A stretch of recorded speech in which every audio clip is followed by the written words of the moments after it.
उमापाची प्रार्थना करतोय. वय जय शंकर. दक्षिणास्य समारंभा शंकराचार्य मध्यमा दाचार्यपर्यन्ता स्मर्या गुरुपरम्परा श्रुतिस्मृतिपुराणानाम् आलयं करुणालयं नमामि भगवत्पादं शङ्करं लोकशङ्करं शङ्करं शङ्कराचार्यं केशवं बादरायणं सूत्रभाष्यकृतौ वन्दे भगवन्तौ पुनः पुनः ईश्वरो गुरुरात्मेति मूर्तिभेदविभागिने व्योमवद्व्याप्तदेहाय दक्षिणामूर्तये नमः। परिज्ञानाश्रम श्रीगुरुशङ्कर परिज्ञानाश्रम शङ्कर सद्गुरु केशववामन कृष्णपाण्डुरङ्ग आनन्द परिज्ञानगुरु सद्यो जात शंकर सद्गुरु गुरुर्ब्रह्मा गुरुर्विष्णु गुरुर्देवो महेश्वरः गुरुः साक्षात् परब्रह्म तस्मै श्री गुरवे नमः। ॐ सहना भवतु सहनौ भुनक्तु सह वीर्यं करवावहै तेजस्विनावधीतमस्तु मा विद्विषावहै। ओम शांति शांति शांति। Over to Jairam ma'am. Okay, good morning to you, all of you. I'm Kambat Kon Jairam, Chairman of Kanara Saraswat Association. Good morning to everyone who is there on the screen today. On behalf of Kanara Saraswat Association and also Kanara KSA-CSN, I would like to welcome everybody who is available on this function. And firstly, a warm welcome to our guest of honor, Sri Dilip Mavinkurve ma'am, who is going to be the main person who is going to talk on the subject. Yeah.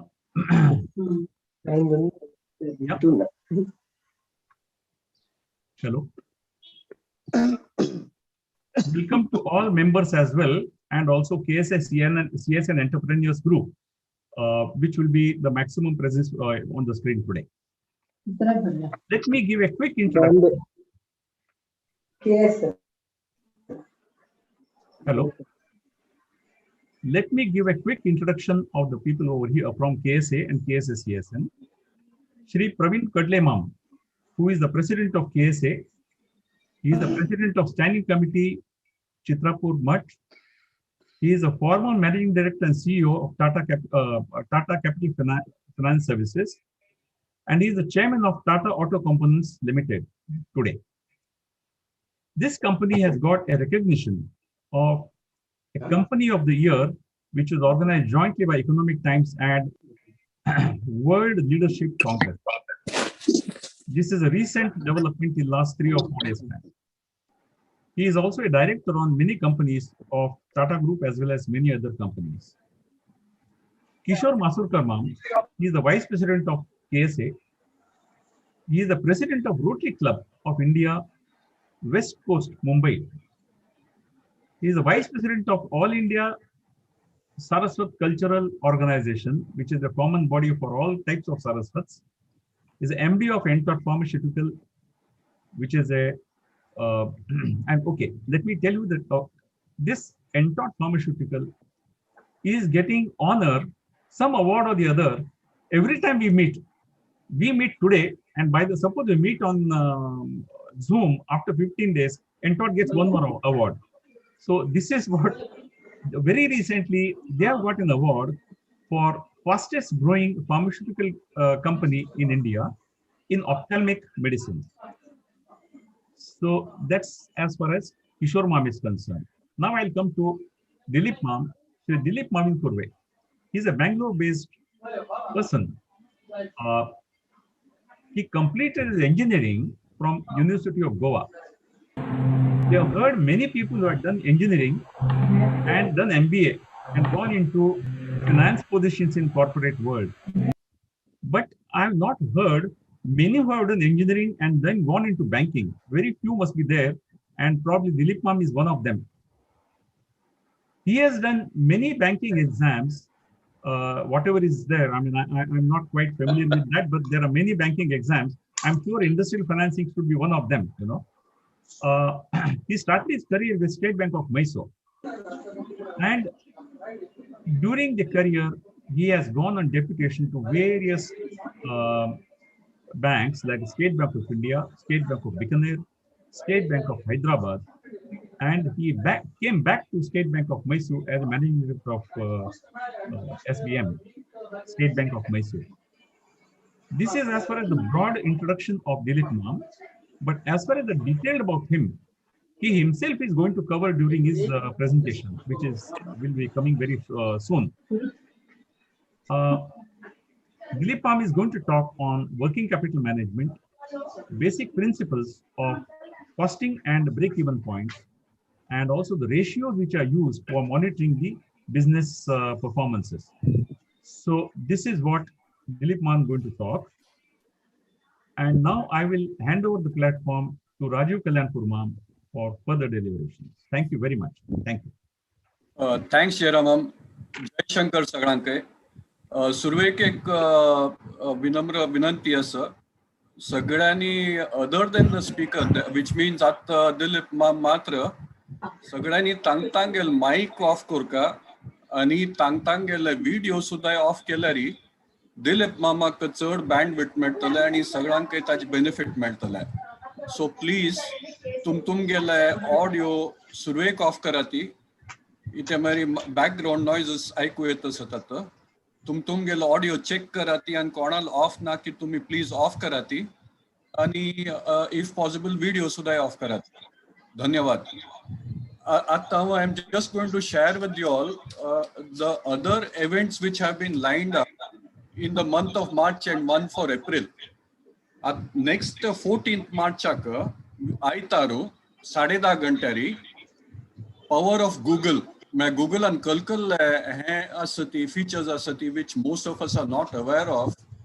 आज Jerry Avinash नाईपळी माम आमका एक workshop present करतलो. अविनाश नाईपळी माम is a very seasoned techno savvy person and he does a lot of workshops for many renowned institutions.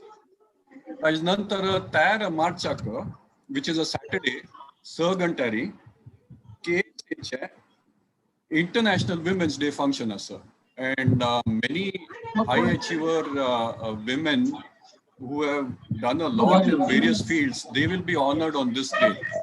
So do attend that. After that, 20 March which is again a Saturday, Sargantari, Ashok Samsi Mamo will hold an introductory session to a 3-month weekend MBA course that he conducts. And let me share with you that he is going to do the entire 3-month MBA course also on a pro bono basis. So on the 20th of March will be the introductory session. This is meant for basically for entrepreneurs and those who are seriously considering turning entrepreneurs. Such modalities will be shared later. Whoever wants to participate will first have to fill up a questionnaire. ताजे details मागीर social media आणि आम्ही share करतात. But this is just an advance notice so that you all can plan for it.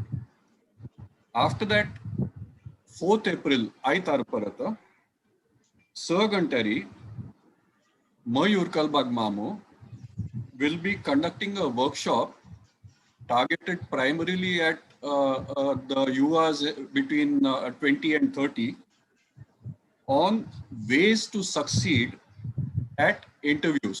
Now that's a broad topic, but under that he's going to share a lot of insights and a lot of skills will be imparted. So he dates, please to me block Kondavarati and do attend. That's about it. Makal Sanchashil Tezal, the events such. So now I request Dilip Mavinkuri Mam to take over. Thank you. Thank you all. At the outset, of course, I am indeed grateful to KSA and CSN for asking me to speak on this subject of today, which is basically on working capital requirements of industries. There are, I see that, we have very successful and very large industrialists amongst us. Kishore Masurkar Mama sir. I saw Kuti Heblekar Ma'am there in the background. I saw Ramanath Bellari Ma'am. Rajiv Kalyanpur, of course, is there. So yeah, we are all experienced industrialists who have been running their industry for so long. I really don't know what I am going to talk to them about. But nevertheless, since this has been, I expect that there will be other people who want to start and who have just started. So probably whatever I have tried to package for you today is a mixture of both, some in detail and some not so much in detail, so that it can suit the entire audience. So by way of my own introduction, but I just wanted to mention to you what is the kind of experience that I have had, just to give you a general idea, nothing that I need to specifically point out, but still, I don't know, what am I doing?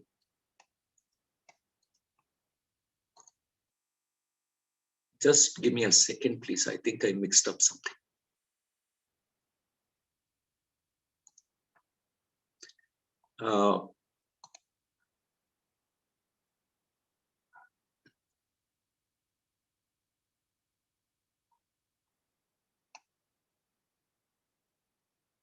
Kanchki, one of the documents which I wanted to share, I sort of mixed it up. I'm really sorry. But let me just go ahead and give you. I joined the bank after doing my engineering degree. I joined in the year 1973. I joined the State Bank of Mysore as a probationary officer. And thereafter, after the probationary period, with the background of engineering, at that time, the State Bank was very much into small-scale industrial financing. They were quite eager to do a lot of small-scale financing, and they formed something called a consultancy cell in every head office of all the banks, State Bank as well as all the other associated banks. And it was basically to train field officers and other officers handling small-scale industries. So we went through the process of doing time and motion studies onwards, industrial engineering components onwards, and then inventory control and all that, and then went on to do project appraisals and stuff. So after that, I have gone as field officer to branches. I was a branch manager of this Pinia Industrial Estate branch of the State Bank of Mysore. From there, I went to Yashwantpur Industrial Area branch as branch manager, a slightly larger branch with exports in it. And from there, I went to Delhi. I was in one of the branches in Delhi, which handled a lot of exports. So from there, I came to Bangalore head office. I was chief manager credit, in charge of credit department, which handles larger portfolios. From chief manager credit, I went as regional manager of branches encircling Bangalore city. After a short spell there, I was, so with the blessings, I think of so many people and elders, I happened to get selected by the State Bank to go for a foreign posting at one of their subsidiaries abroad. I went to State Bank of India, California, with its headquarters in Los Angeles. I was there 4 years, and I was vice president credit for them for some time, and thereafter CFO and secretary to the board of that particular company. It was a domestically set up company conforming to the banking laws of California and the California state. So it is a domestic bank there. After a spell there, I came back to State Bank of Mysore, my parent bank. I was DGM for some time, handling all the branches outside of Karnataka, Tamil Nadu, wherever, anything outside of Karnataka. And from there, I went as general manager of State Bank of Bikaner in Jaipur, which is headquartered in Jaipur. It's another associate bank. I was general manager credit there for 2 years out of the 3 I was there. And from there, I got posted to State Bank of Hyderabad, which at that time was the largest amongst the subsidiary banks. I was general manager credit there for almost 2 years. And then I came back to State Bank of Mysore as chief general manager, and was fortunate to get promoted to MD and continued at State Bank of Mysore. So I started from the State Bank of Mysore, and I'm lucky enough to end back with the State Bank of Mysore. Fortunate, I would say. So that is my background. Basically, I have been fairly involved in credit and loan areas. So in case there is anything that I could respond to any of your clarifications, questions later on, I deem it my pleasure to do so. Of course, I have been away from the banking system since I retired. I retired in the year 2012. And thereafter, I have not gone into anything relating to loans in banks. No consultancy, no nothing. So to that extent, I'm a little dated.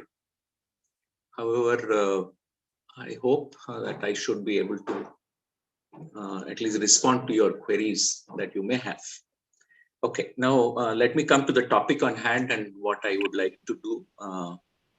Just give me a second. I told you I missed out one of my documents which I'm supposed to upload. So just give me a second.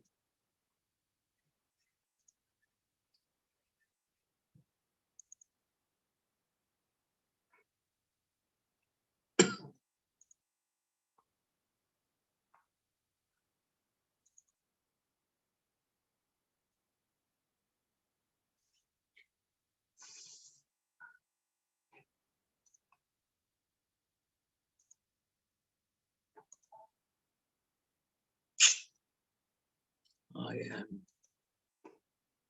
share. Okay.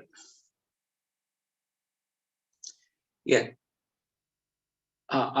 Is the screen visible to you? Yes. Yes, Yeah. it is. Dilip ma'am, sir. Yeah. Yeah, it's okay. Is it okay? Yeah, it's okay. Right. Bye Thanks. Okay. Fine. So yeah, how I'd like to cover the 3 topics which Rajiv asked me to cover were calculation of working capital, types of credit facilities that banks give, and the important ratios by which we monitor business process or monitor the working capital and the how the company is performing, and certain basic principles of costings and break-even analysis. In case that time permits, we'll do that. But I have so many people like Praveen Ma'am and all there who are experts at finance about the costing and break-even analysis. I don't think I'm the right person to really talk about it in their presence. Nevertheless, You have your okay. own expertise, and what you've done is really great. I have dealt with you when you were in the bank. So Yeah, no, ma'am. Yeah, I know. Yeah. So how I'll do it, I'll basically I'll start with these. This is the plan of covering the topics given. I'll first do a very quick definition of MSME, the importance it has, then startup and made in India, which is the in thing of today, which after the Modi government came in, they really paid attention to this area. Then we'll come to the working capital of the MSMEs basically, because that covers a huge lot of cover today with the revised definition of MSME, which you'll see. After that, what are the kinds of facilities provided by banks and other related matters. Then I'll also just share briefly the format of the application, and probably those who are just starting or wish to start or want to look at what are the kinds of applications, they will be available to, I think from Rajiv Mam, he can share these with you. And then an assessment form. This is a detailed assessment form which is done for larger units, but the concept is the same even for smaller ones, and that this assessment form does cover the quick analysis method which are adopted for smaller units, and a few other points relating to loans in specific. So this is how I plan to go about it. So MSME, all of you are aware, a recent money till July of 2020. The government revised the definition of MSME, and this makes it pretty large. So a micro enterprise today, where the plant and machinery investment does not exceed 1 crore, and its turnover, the sales turnover, should not exceed 5 crores. That is, earlier it used to be far less than this. Small now covers 10 crore of investment in plant and machinery and 50 crores of turnover. Medium industries go up to 50 crore of plant and machinery and 250 crore of turnover. So if you're looking at the MSME in the small and medium, substantial turnover is there, and the limits also for this. Even if you go by the thumb rule method of arriving at 20% of turnover as the limits which can be given by the banking system, that is quite substantial. So I don't think they'll be using most of those thumb rule methods for the small and medium of this size today. So under this guidance, everybody was supposed to, new ones were to register, or the existing ones also were to re-register under this Udyam registration number. I think all of you in the industry today would have already got this done. And of course, the Aadhaar had to be put in for most of them. So this is about the MSME, the later ones. As far as the type of, I have written ownership there, but I say the constitution of the industry, whichever you are planning to take up, or the entrepreneurs wish to take up, or the proprietary, all of you know, proprietary is you as a person, and the issue there is there's unlimited liability as a proprietor for anything that you avail facilities from the banking system. A partnership also has got unlimited liability as of now under a partnership. So if there has to be limited liability, there are two modes which commonly are used. One is the company. It could be private limited company, which is, as you know, smaller sized, or later on a public limited company. Within the public limited company, of course, the unlisted ones and the listed ones. So here, and the limited liability partnership, the LLPs, which are becoming more and more popular, because it's supposed to have the liability of a partnership, which was unlimited under the original scheme. Now, like a company, it's limited to the extent of your investment. But there also, the banks normally, however, will ask for personal guarantees. And there are guidelines issued by banks, because I believe under the LLP Act, there is a process where you can take back some capital if it is there in your partnership, limited liability partnership agreement. So to prevent that kind of thing happening, the banks do take some separate documentation from an LLP.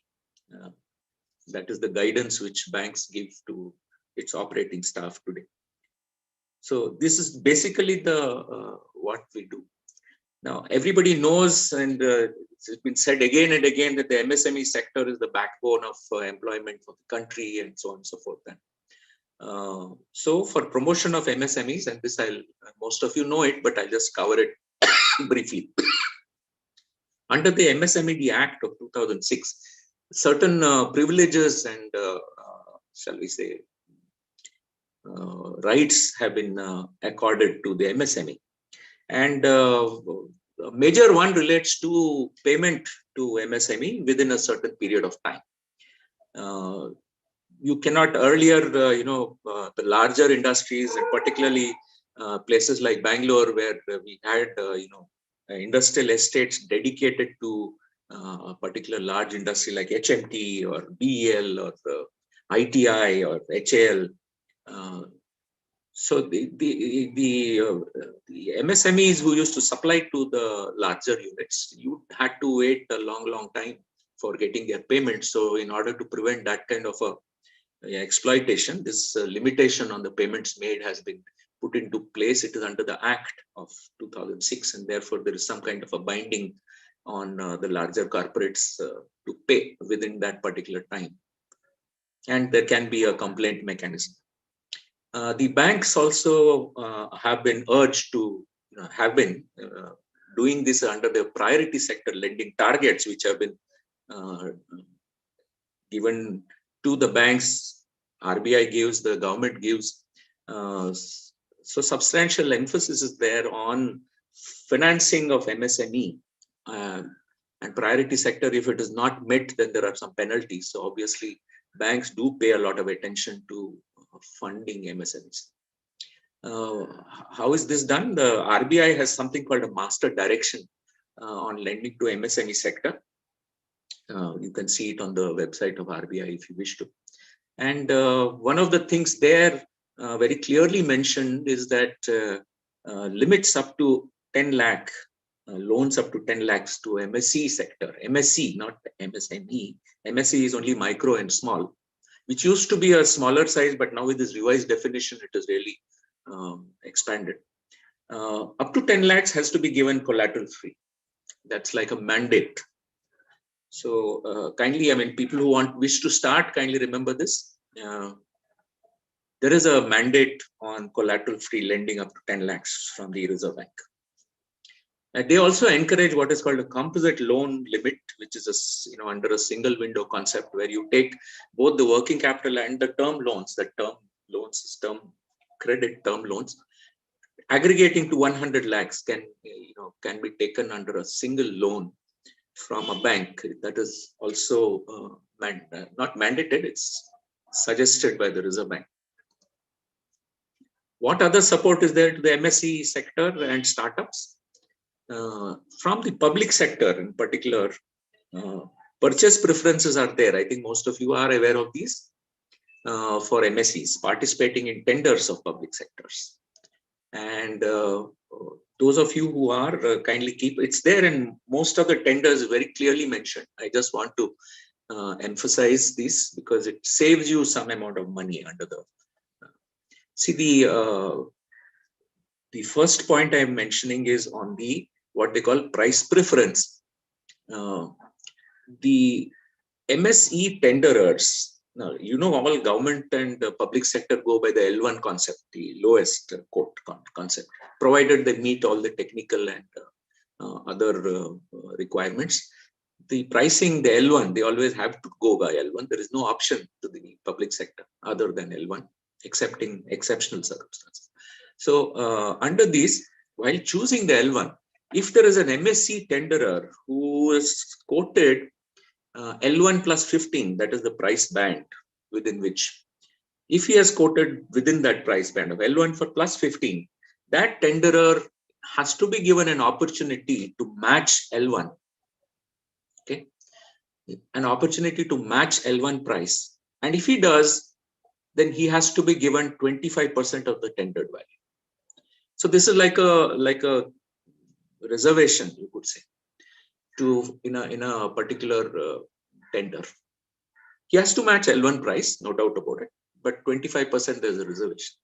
So those of you who are wish to participate in tenders called for by banks, and huge tenders are called for by banks, particularly in the computer and in stationery and the printing sectors. So here the MSCs are given this kind of a thing. And in all these tenders, they are exempt from paying tender application fee and for depositing what is called a tender EMD. The EMD is an earnest money deposit for all tenderers, so that once they tender, they should not withdraw it once you open the tender. Then he says, sorry, I'm going to withdraw. to prevent that kind of thing from happening, an EMD is normally placed, and for MSE, this is exempt. Of course, there are reservations of specific items and class of products, pharmaceuticals, so many things which are purchased by the governments and by all the public sector undertakings from MSC and KVIC and pharma. They're all listed in their procurement manual of the government. They are reserved. So these are the advantages, or shall we say, help which is given for MSCs. Now, come, what is this startup and made in India? Now, startup is, you're required to register yourself in the Department of Promotion of Industry and Internal Trade, DPIIT. And if you are registered, then, for any tendering, there are conditions of prior turnover and prior experience which have been put there. Normally, say the bank wants to go in for some computer procurement or a printer procurement, they would say you should have prior experience of 5 years in this field, and you should have had so much of turnover for this earlier, so that they are only trying to ensure that they are in a position to shall we say, supply that quantity of material within that specific time which the bank wants or a public sector wants. So these are the kind of conditions which are put. These sort of exclude a lot of startups, and so therefore, because they don't have that prior turnover history or a prior experience history. So this is a relaxation which has been put and adopted by most of the public sector today, excepting in defense and other experts. So subject to meeting quality and technical specifications, this is a very tricky issue. But nevertheless, I mean, this is something which people who wish to don't think that as a startup, the government sort of recognizes that you may not have prior turnover and prior experience. Then, of course, these exemption from tender fee and EMD, which is available to MSCs, are available to others also. That is for startups only. That means it could be a medium enterprise. They have this advantage of this exemption. So, Make in India, there is one thing. If I'm going away from the topic, please excuse me. I just wanted to make this point to people who are interested in this starting new industries or have already started something, entrepreneurs under the Make in India. This is called again a preference for public procurement, and this is more and more being enforced in everywhere. So there are 3 types of suppliers classified. Class 1 is where the local content of anything is more than 50%. If particularly say computers which banks buy or such other equipment which we buy, the local content, if it exceeds 50%, then you're a class 1 supplier. So he has to have this is certified by a chartered accountant, and then if necessary the government can have it verified at one of these test labs and so on and so forth. So class 2 is where it's between 20 and 50%, and non-local, where only some value addition is done here, or you get everything imported, then put it in a box and supply. Those kind of things, less than 20% are non-local. So now what is the advantage? Advantage here is for procurements up to 200 crores, only class 1 and class 2 are permitted to bid.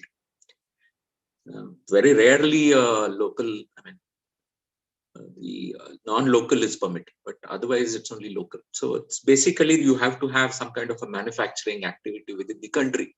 This is first. The second is, just like I mentioned in the MSc, there is a margin of purchase preference. When they call for tenders, there is these from the L1 price. If the L1 is a non-local supplier and a class 1 supplier is within a range of 20%, he can match L1, and you have to give that person 50% of the order. There is no option. So this is the kind of reservation, you could say, public procurement preferences given by the government of India under this Make in India order of 2017. It is quite an advantage, provided we do not have enough manufacturing of the original computer chips and so like that. So that part is important nevertheless, but still for encouraging manufacturing within the country, this is the Make in India order. So as you know, everybody is encouraging this. So all the entrepreneurs to be or entrepreneurs who have just started are encouraged. Please take note of this. They are encouraged by the banks, not only in the lending portfolio by giving certain concessions, but also in the procurement by public sector banks and public sector in general, apart from the government. So next point is, what is this working capital business that we are basically, which is the content. You are all aware that for an industry, you have sources. You need money for both the capital expenditure, the actual machinery and equipment which you need for the manufacturing, and you also need money for meeting the short-term rolling over kind of thing for your working capital. And that the latter part is called working capital finance. This is too simple, I'm sure. All of you know this, but I thought I'll just put it down. I'll move very fast on this. So on the working capital, on the meaning, etc., and what is this that affects the working capital, etc., we'll come to in the next couple of slides. Now, please remember the what terminologies which we use in the bank is the gross, the working capital, net working capital. Some units could be having a negative net working capital. What would that mean? We'll come to that a little later. Then there is variable, in the sense seasonal requirements. Suddenly you have seasonal requirements, and where do you get that additional working capital which you need for that purpose? So there are various types of things here, and in the methodology, how do you assess the working capital needs? So I just mentioned it earlier, but basically the working capital is the amount of capital that a business has available to meet its day-to-day requirements for the operations. So all of you know there is an operations, what shall I say, cycle of operations, starting from, am I being too basic, Rajiv? In case I'm being too basic, just tell me, okay? No, Dilip ma'am, you're doing fine. So no, I mean, if I'm explaining this, yeah, thank you. It's a real basic. If everybody, it's just a waste of time. So yeah, okay. So the day-to-day requirements of cash for its operations, and I'll just show you a slide which is normally used for showing this. Now, what is this net working capital that is normally referred to? Net working capital is the difference between the current assets and the current liabilities. That is the and what are current assets? Current assets are those which either cash or something which is readily convertible into cash. There's a period of time when it is converted. I think the period is 1 year. All the chartered accountants here would tell you even better than me. But the current assets are those which are cash and quickly convertible into cash, the ones which you use for your operating cycles. And there are people who also give you facilities for which you have to return the cash to them. They are called current liabilities. You have to pay them off at some time, and that payment also has to be made within a specific period of maximum of 12 months. So those are called current liabilities. The difference between these current assets and current liabilities is called net working capital. So let's say that there is a working capital, and part of it is the net working capital. It's calculated basically on the total amount of current assets which is available to you. And from there, you take away those current liabilities. And what is left? It is your contribution contribution of the promoter to, or the long-term money towards this process. Now,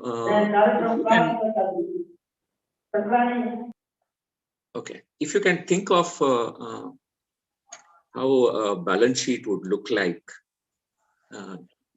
just think about it. You have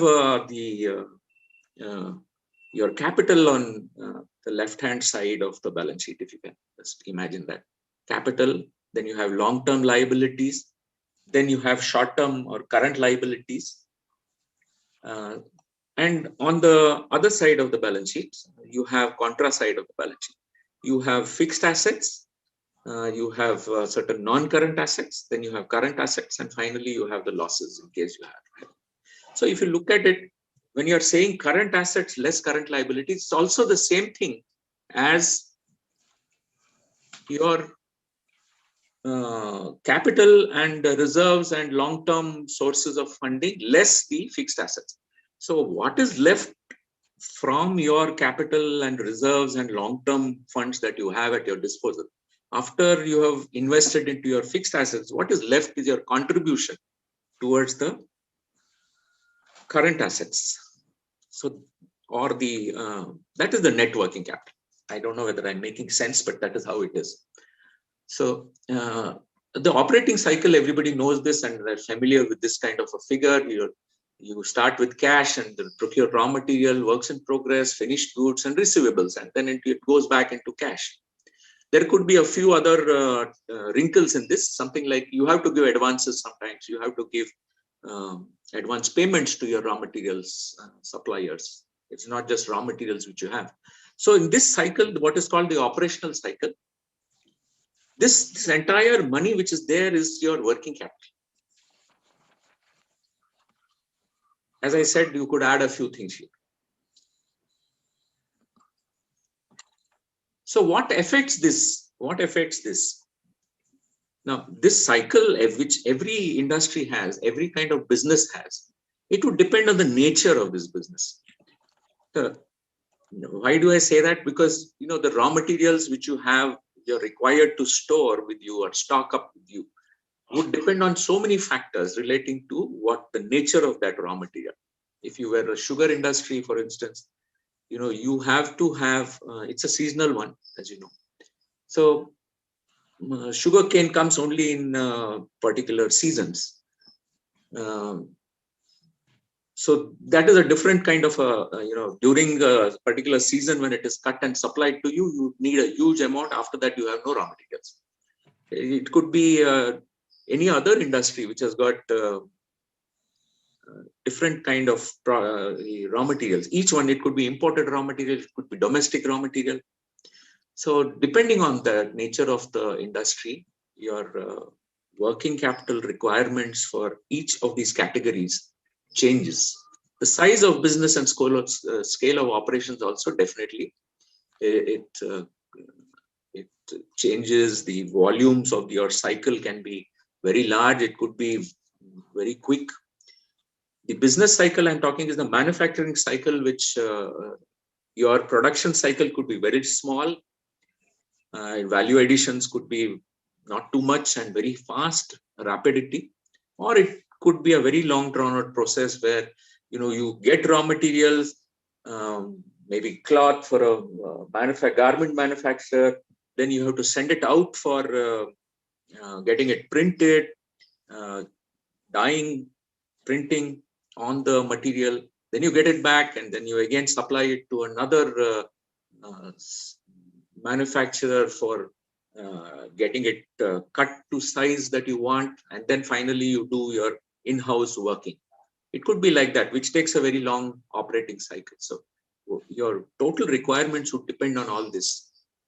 And when I refer to operating efficiency, profit margins and profit appropriation,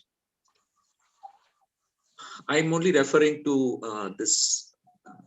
When the cycle goes through the entire process and you get your sales money back from the sales, that has an element of profit into it. If that profit is retained within that cycle and you don't take it out, and it depends on the amount of profit also, if it is kept in that cycle, you have that much of additional money to take care of your requirement. Suppose I take away a part of that money from there, the profit appropriation, you just take away something for different purposes. It is very likely that the amount of money you start with for the second cycle would be much less than what you started in the first one, or you have losses, for instance. That means the total amount of money could actually shrink your working capital cycle down. So many factors are there which we need to keep in mind. So, okay. Now, how do banks generally, and what are the rules, regulations that banks have to go by for granting loan facilities to MSEs or SMEs? We have, as I mentioned to you, the master direction on loans and advances. There is one relating to income recognition and asset classifications. And this is something that we need to, all banks have to necessarily go by. This income recognition and asset classification refers to industries having slight problems with their repayment matters or tending to show sickness or have become NPS.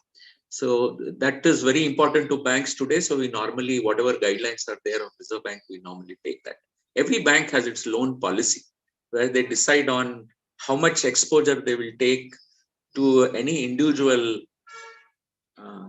borrower, how much to an industry, particular industry, which could vary depending on the what is happening in the economy today. Also, how they will assess that requirement and how they'll monitor and follow up on this.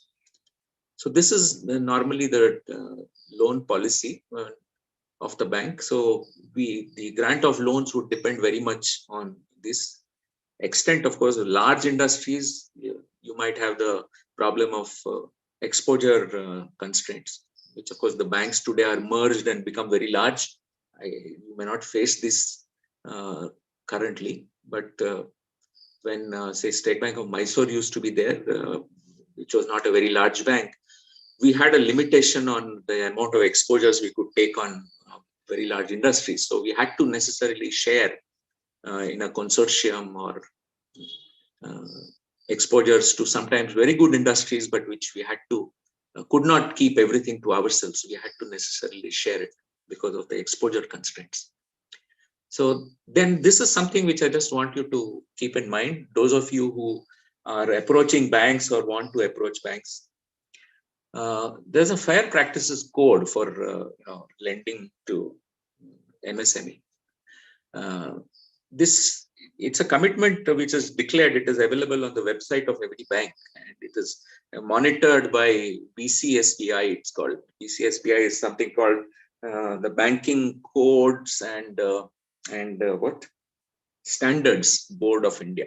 Banking Codes and Standards Board of India. That means they say that all loan applications have to be decided within a particular time. It has to be sort of covered in this particular fashion. They tell you yes or no. You can do this. The bank can do this. The bank cannot do this kind of thing. So keep this in mind. This is also one of the constraints, which governs our grant of loans.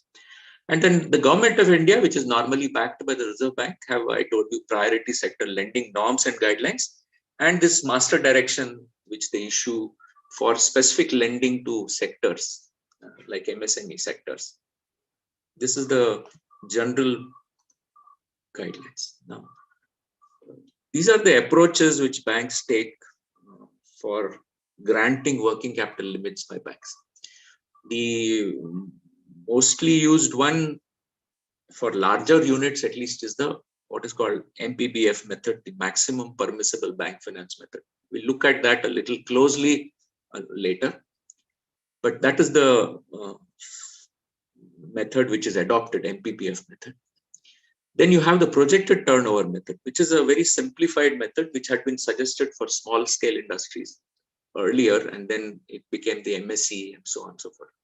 So that is basically saying that don't go into all this assessment of how much raw material, how many months of carry I need for raw material, how many months of carry is for semi-finished goods, for finished goods, how many months of carry, then your receivables, what is this, how much of credit do you get in the market, how much is, so what is that, that is the gap, and with that gap, how do I, don't do all that. It's very difficult for a small industry to look into this.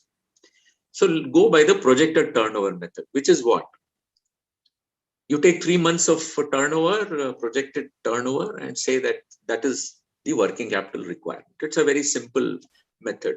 So if it's 25%, 1/4, 25% you take and say this is the amount based on the turnover of 25% of turnover. And then out of that, 5% of turnover is your margin. The balance 20% the bank will give by way of working capital facility. That's the projected turnover.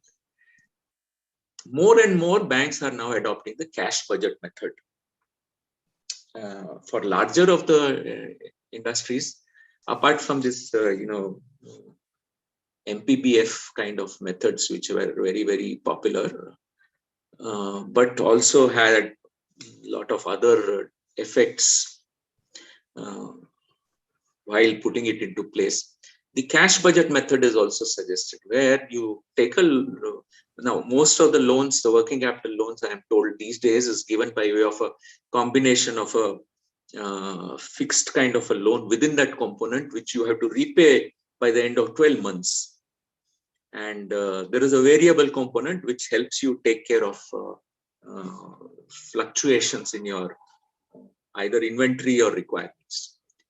So that it's a base on a cash budget which is drawn up over the whole year going forward, and you have to pay back and then again re-tick, so that it brings the thing to zero. This is the methods which are normally used abroad. The financing of raw materials is considered the worst kind of financing that a bank can do.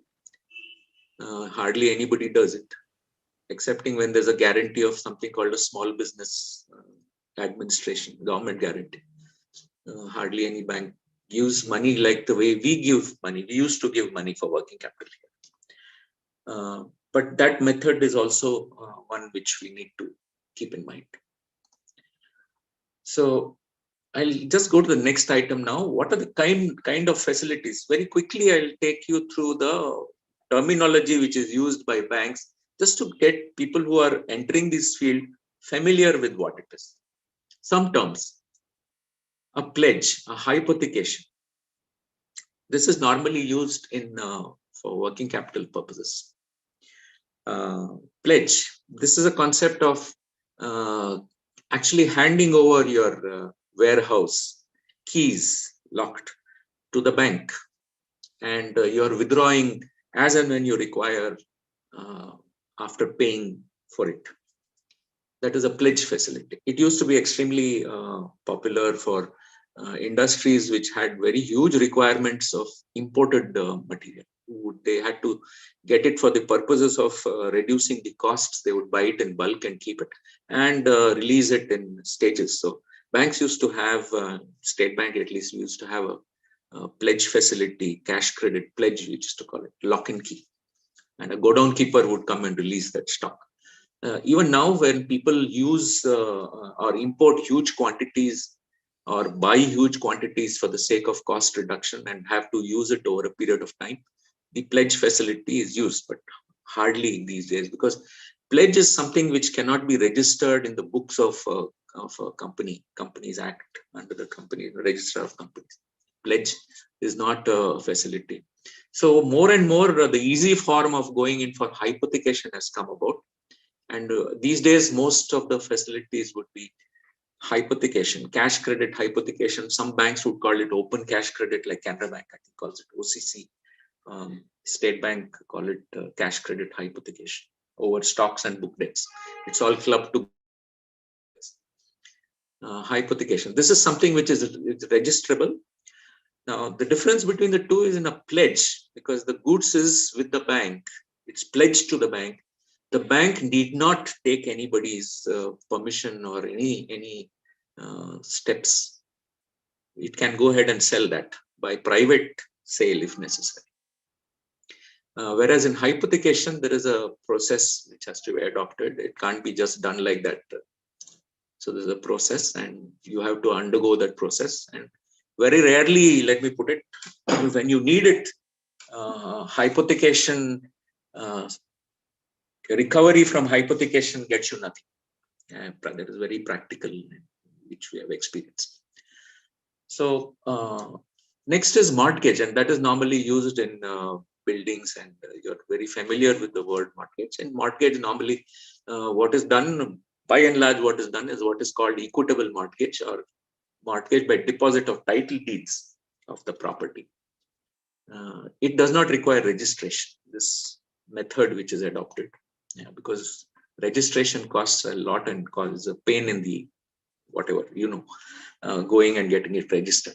So instead of the registered mortgage, it's normally the equitable mortgage, it's called, which is normally adopted by most banks. Unless if there's some defective title or something of that nature, only then they will ask you to go and do a registered mortgage. Otherwise, a deposit of title deeds is done. It's recorded in the books of the bank itself. It is treated. It's kind of recognized method of mortgage. The courts accept that kind of mortgage, though it is not registered. If you produce the documentation, internal documentation for that purpose. The other three terms which I have mentioned, they're discount, purchase, and negotiation. This is normally in the case of bills, for your bills which you drop on your buyers. And these are normally used. Discount, purchase, negotiation is used when exports are made. Discounts is normally when you have a usance bill, when you give them 90 days and for payment, and there's a hundi or a bill which is drawn up by you, and he accepts that hundi, and that hundi after acceptance is discounted. It's called discounted because the bank will give you, say, after taking interest during that period, will give you the remaining part of it. So that's the discount method. The purchase is basically when it is a bill which is payable on demand. There is no hundi part of it, and it is purchased, treated as purchased by the bank, and they give you after keeping some margins, whatever. It could be 100% or it could be slightly less, but that is a purchase. A negotiation, bill negotiated, is something under a letter of credit. It is the word negotiation is used when you have a letter of credit from the buyer. They will send you a letter of credit from their bank saying that if you fulfill these documentation, if this documentation is given to us, we will pay you so much. It could be a usance or it could be demand under that, either way. But that is called negotiation because it is under a letter of credit, and the banks, once it takes that bill under that letter of credit under negotiation, it steps into the shoes of the buyer. It can then constitute or legal action for recovery to the bank. So that is the distinction between these three terms which are used. I just wanted to tell you that because when you're discussing with the banks, they might use this terminology. It's a little confusing. So most of the fund-based facilities are granted. Fund-based, I'm saying, fund-based means where they actually give you money. Non-fund-based is where they give you letters of credit or bank guarantees or some other things. But fund-based is basically when they tell you, okay, this is your limit, you can take money. So this cash credit, which I mentioned, it normally covers stocks of raw materials, semi-finished goods, finished goods, stores. It could cover receivables. It could be a bifurcation of receivable limits separately and stock limits separately. Depends. But normally they could be clubbed together. Most banks give it clubbed together. Or they could have a sublimit for receivables alone. They want to ensure, the bank wants to ensure that the total amount lent by the bank shall not exceed a certain, part of that total limit. So that suppose, suddenly there is only receivables, they may not wish to. I don't know. So sublimits can be there, or they could be a combined limit within that. Then there is something called a TREADS facility, and this is something which all of you can keep in mind, which is also encouraged very much by the government. There is a what do they call it? Just like goods, like I suddenly forgot the terminology which is used. It's like a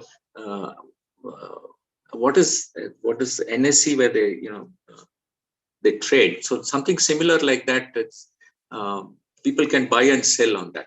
So a TREADS facility, or there's a platform called TREADS, Trade Receivables Discounting System, where suppose there's a larger buyer, for instance, Kishore Masurkar Mom's company, okay, and there is a supplier of material to him, and once it is accepted by, it's an arrangement between the two, that once it is accepted by Kishore Masurkar Mom, he will pay 90 days from that date. and that acceptance or that invoice, receivable invoice, can be discounted under this facility, which is made available by I think it is SIDBI and somebody else. So it's promoted by the government. It is supposed to be. I mean, somebody else can also buy that. There's a negotiable kind of a thing going on there. There's a market for that. You can, those bills can go up and down. On due dates, of course, the one who has agreed to pay will pay. So they are first cleared for this purpose. So the TREADS platform. So you could please look at that. Other than bills, I told you, that could be under letters of credit or it could be otherwise. Now, you have heard of factoring, and factoring is something which banks don't do. There are separate factors for this. Factor is purchasing of that thing. The factors will go and purchase your thing. They will make inquiries on who's the buyer.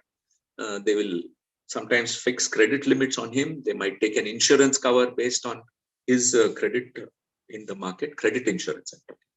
And they could go and purchase the bill from the supplier, or it could be purchase the bill from the buyer.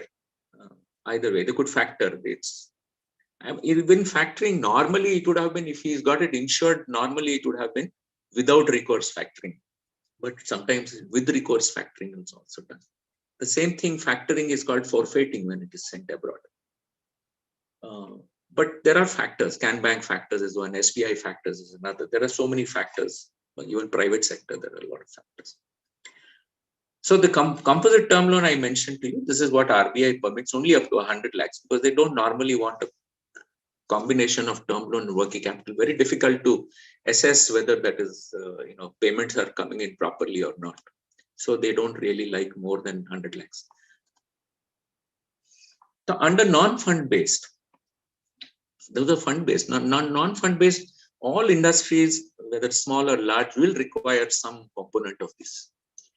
Letters of credit, all of you may not require. Of course, the large ones will certainly require letters of credit. It could be for import or it could be for domestic also. And depending on your terms and of procurement, it could be demand letters of credit or usance letters of credit. So most of you are familiar with this term, letters of credit. So let me not go further on this. Bank guarantees. Now, bank guarantees is also something which is almost required by everybody. In case, particularly, as I told you, even when you're going for a tender, you might require an EMD, earnest money deposit, or a performance guarantee for performing a particular contract or particular supply. So that could be it. And there are other bank guarantees too. I just want to cover two other things on this non-fund based. Now, please remember one thing. The letters of credit, the assessment of the letters of credit requirement and the bank guarantee requirements is not part of the NPBF. NPBF is normally done only on the basis or for your fund-based requirements. Letters of credit are backing the, say, sundry creditors which you have, right? So there is already in current liabilities have already reflected sundry creditors, and that sundry creditors could be backed by a letter of credit. So it is not an additional, the NPBF for calculation of fund-based will not come, but still you may need it, because without that letter of credit, you may not get that sundry creditor as a support to your working capital. Bank guarantees are quite clear that you may not get orders, or you may not be able to fulfill orders unless you give a bank guarantee. So that's nothing to do with the fund base. Now there is a standby letter of credit. Now this is something which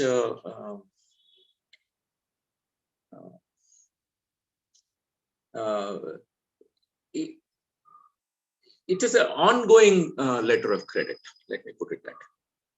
So instead of doing letters of credit for every single, there's a single supplier to you, and you don't want to continue to issue month-wise letters of credit, or you don't want to issue a 12-month requirements of letter of credit, which is very large, and you pay a lot of fees for it, a lot of money for the banks for this.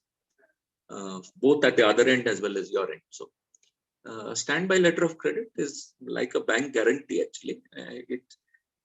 It is limited to a particular, say, 1 month's requirement, and it rolls over. It becomes effective not for this set of documents which you give, but if you do not pay, he will say that I am claiming under the standby letter of credit. It's a nice facility which you can use in case you have a continuing letter of credit requirement with single suppliers. Sorry. A deferred payment guarantee is something like a term loan, replaces. It's a non-funded method of getting equipment on repayable terms. It's a deferred payment guarantee. So you could take, if you're buying an equipment, the equipment could be financed by way of a term loan where you given your margin of say 20% or 25%, and the bank gives 80%, and you pay off and acquire that machinery. On the other hand, you give a front-ended advance to the supplier of 20% down, and he agrees to supply the machinery for repayment over the next 5 years, provided there is a guarantee from a bank that you will pay that installment on due date. So that is a deferred payment guarantee. It replaces a term loan. So it's a non-funded method of replacing a term loan. So of course, these are the terminologies which are used. Secured facilities, unsecured facilities, these are very clear. Secured facilities are those which have got the backing of the securities which it sits on, that is like raw materials, receivables, finished goods, all of these could be secured or secured by mortgages. It could be secured by primary security, which I mentioned, which is what actually it is funding for, and collateral, which is to support that. Collateral is something which is not primary. Therefore, I finance a small scale industry, it's entire stocks, book debts, the whole lot. But it's I want some more additional support, so I go and take a collateral of the house of the industrialist. So that is collateral. Or I'm giving only for working capital, but I take the plant and machinery and fixed assets, that is the land and building, as collateral. That the terminology in India, collateral is distinct from primary. The terminology used abroad is collateral means security. That is how the difference is. Okay.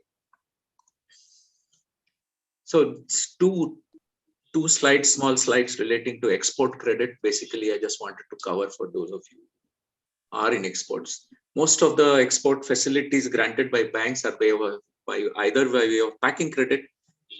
The terminology here, instead of calling it the cash credit, working capital cash credit facilities, which you have seen, it is for exports, it is called packing credit. For what reason, I really don't know. But I think earlier, when it's from traditionally being used, called packing credits. But it is cash credit for stocks. And the second part is the export bill discount purchase negotiation, which I mentioned. You may also need some non-funded limits, particularly for guarantees and stuff like that, which you have to give, and LCs for which you. So these are the facilities which are granted for export credit. It's very similar to this thing, excepting that export credit is given at concessional rates and with less margins. It's basically because of our policy of the government of India to encourage exports. So banks do get something called, now the exporter can take something called a buyer-wise limit to cover his risk against the foreign buyer. You don't know really how he's going to behave, so you would like to have an insurance. So this is a specific insurance policy, credit insurance policy, taken from ECGC, Export Credit Guarantee Corporation, against the importer abroad. You can take up a whole turnover limit or a specific policy against a specific buyer. They do a check based on reports, DNB reports or whatever reports abroad. They make some inquiries, and thereafter they might fix some limits, or they have experience on that buyer anyhow. They might fix a total limit on that buyer for 3 exporters from within India to the same buyer, and then give you a bit of that and tell you that you cannot exceed that buyer-wise limit. If you exceed the buyer-wise limit, you're not covered under our guarantee or our policy. So for the exporter, these kind of limits are available. I'm sure some of you are doing it, might be taking these kind of limits. They cost, but still, the whole turnover means that all my exports are covered. So the cost is much lesser. Specific policy means your cost becomes higher. Then for a bank which gives money to exporters, we get 3 kind of guarantees. Pre-shipment guarantee, which covers the packing credit. The post-shipment guarantee, which covers the bills, the receivables financing, which we do. And non-funded limit guarantees, which here I want to mention to you. Normally, there are people who do construction contracts abroad and so on and so forth. They need a lot of these non-funded based limits guarantees. By and large, most exporters would be covered by banks for pre-shipment and post-shipment guarantees. We also pay some premium, which sometimes we load on to the exporter too. So choices. Now, you all heard of something called a credit guarantee fund trust for micro and small enterprises. This is something which for new entrepreneurs, it will be of interest too. This has been set up by the government of India, and it is basically to give a guarantee cover to banks for undertaking loaning to MSME sector, MSC sector. And it used to be 100 lakhs earlier. Now it is raised to 200 lakhs.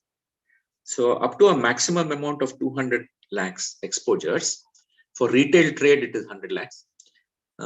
Banks can give without collateral security or third-party guarantees, and they can get a cover from this CGT MSC.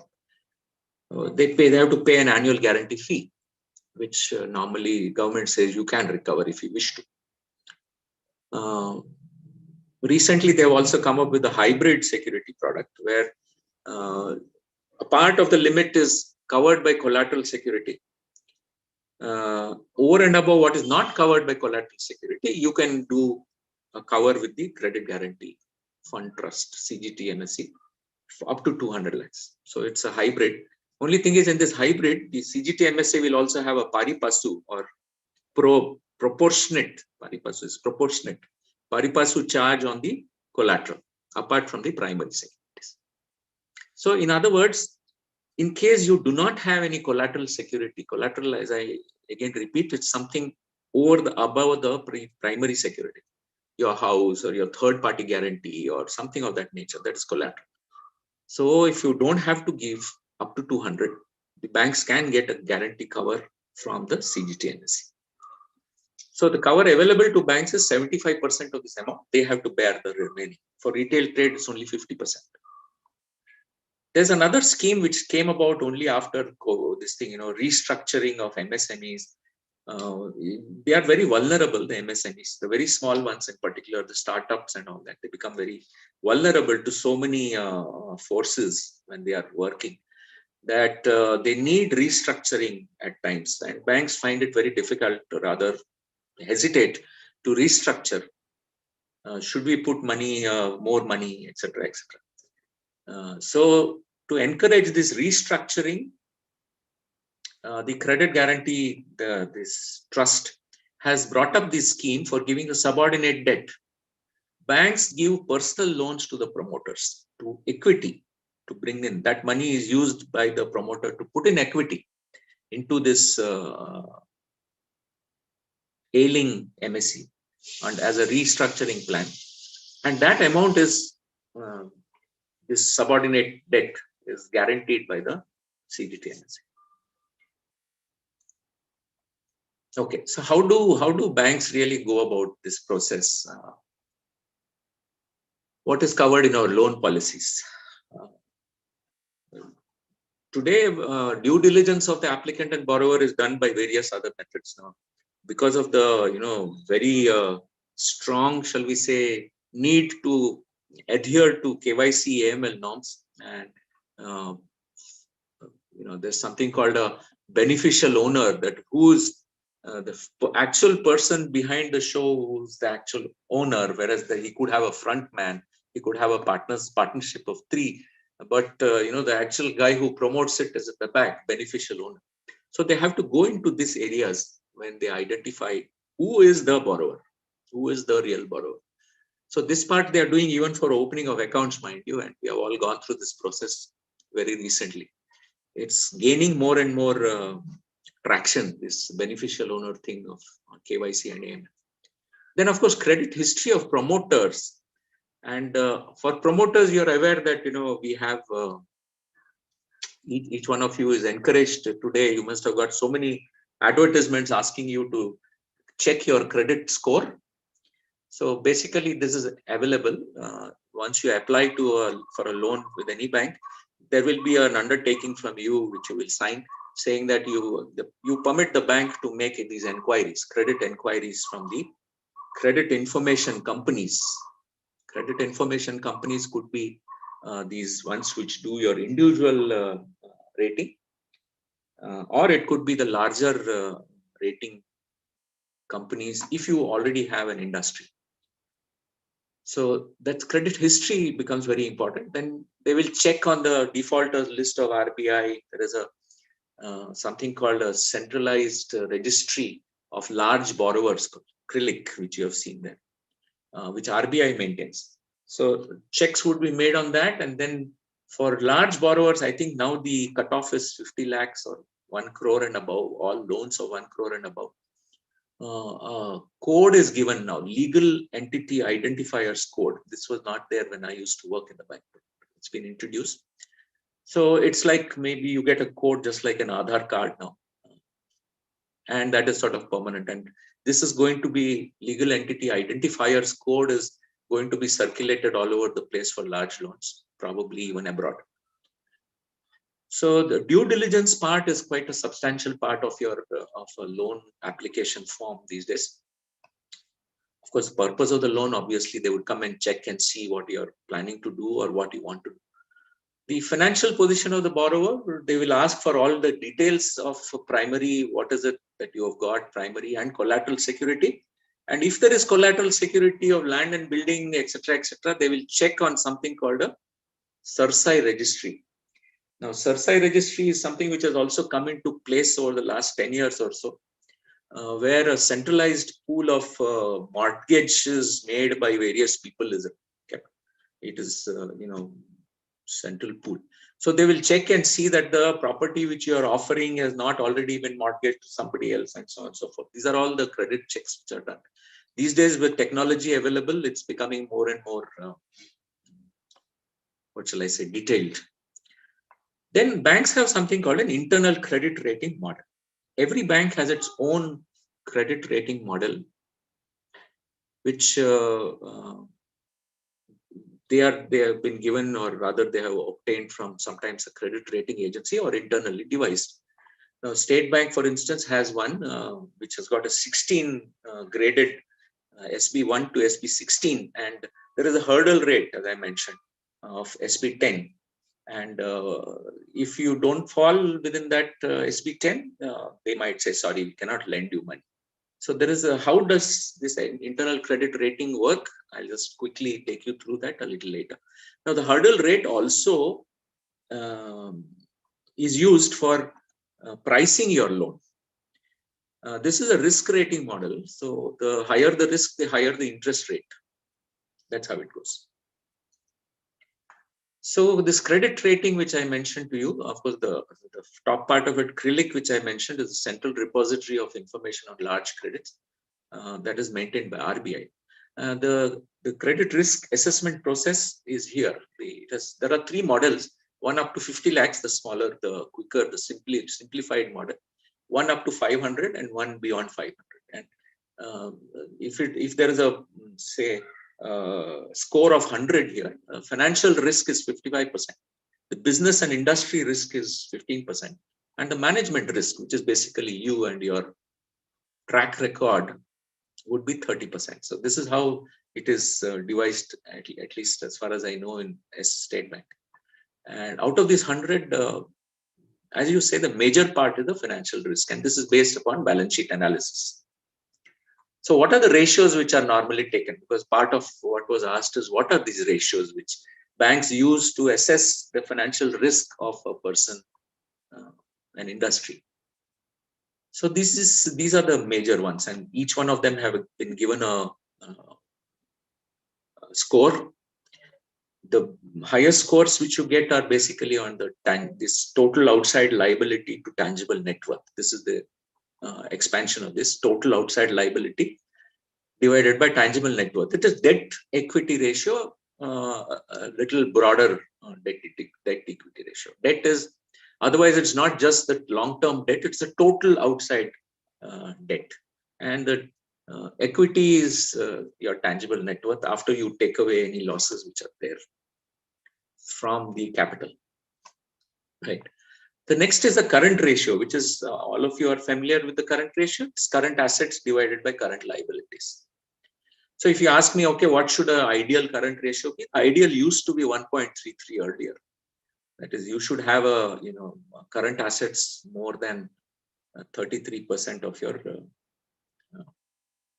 current liabilities.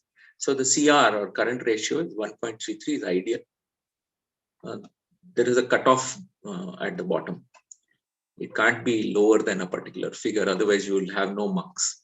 This is return on capital employed. It is a method of finding out what is the overall return that you are showing in your books, and then this will be compared to industry averages, and so that they'll get an idea, and then they'll give you the marks appropriately.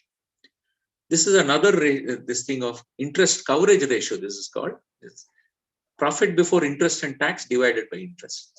So how much actually are you earning of PBITs, your accruals, profit before interest and tax, your accruals, and how much of that covers your interest? If it's very large, it's good. If it is just one, then it's dangerous. So it's your interest coverage ratio. That's what they call it. This is the not scale, it's net sales profitability compared to your sales turnover. DSCR is called debt service coverage ratio. Debt service coverage ratio. This is a to see what is the safety margin which is available to a bank. How much do you actually earn compared to what you are supposed to repay of a term loan? So debt service coverage ratio. So on the numerator side, you will have the profit before depreciation, interest, and tax. On the denominator side, you will have the repayment of that term loan and interest of that term. That is the gross DSCR.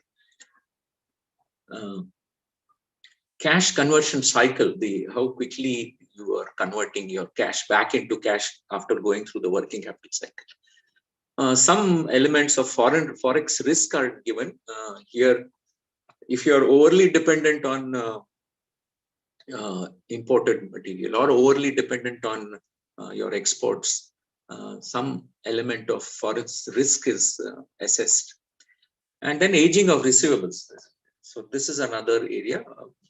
We'll come to that a little later. But this is the way the financial risk, which is 55% out of 100 for your rating, is considered. Beyond a particular point, I think it is above 50 lakhs, it is mandatory to obtain an external credit rating for exposures.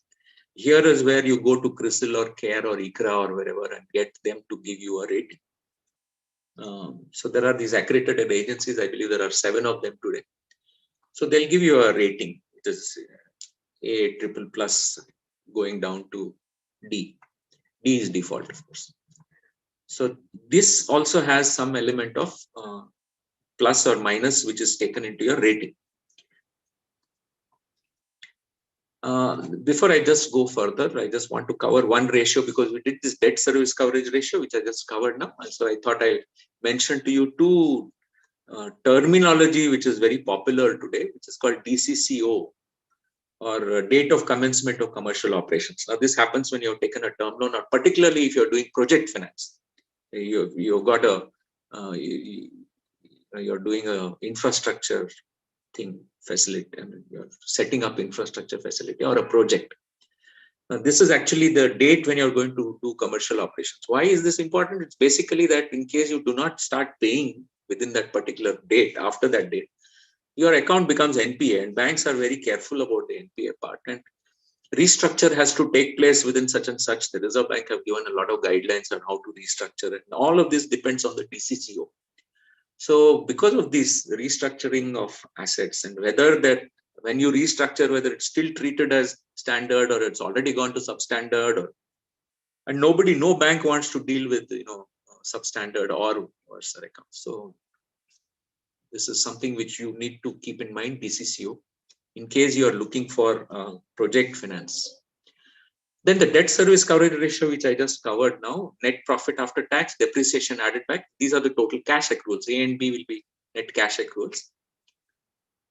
Then you have the term loan repayment obligations, and then you have the DS. The DSCR is C divided by D. This is the what is just called DSCR. So net profit, it's cash accruals divided by how much you really got to pay principal installment of term loan. The more modified one is you add interest on the term loan on the numerator as well as denominator. So actually, how much do you have to repay to the bank, both interest and term loan, and how much times more are you really earning?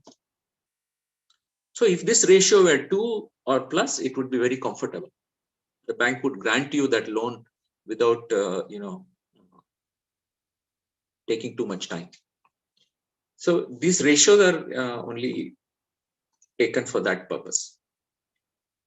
Okay, now we are coming to this formats for this thing. I think I've already sort of taking a lot of your time. Okay, I have to switch to another document, which I will do shortly. So after I switch the document and run through that, we have been talking of this MPBF method and turnover method and all.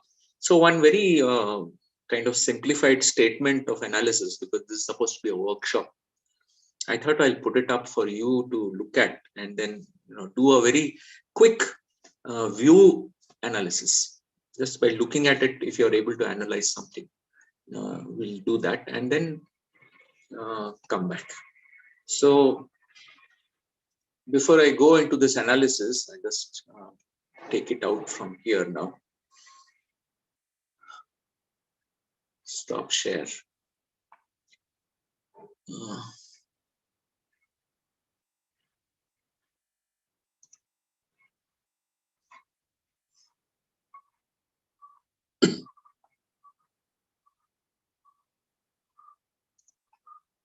I'm messing it up.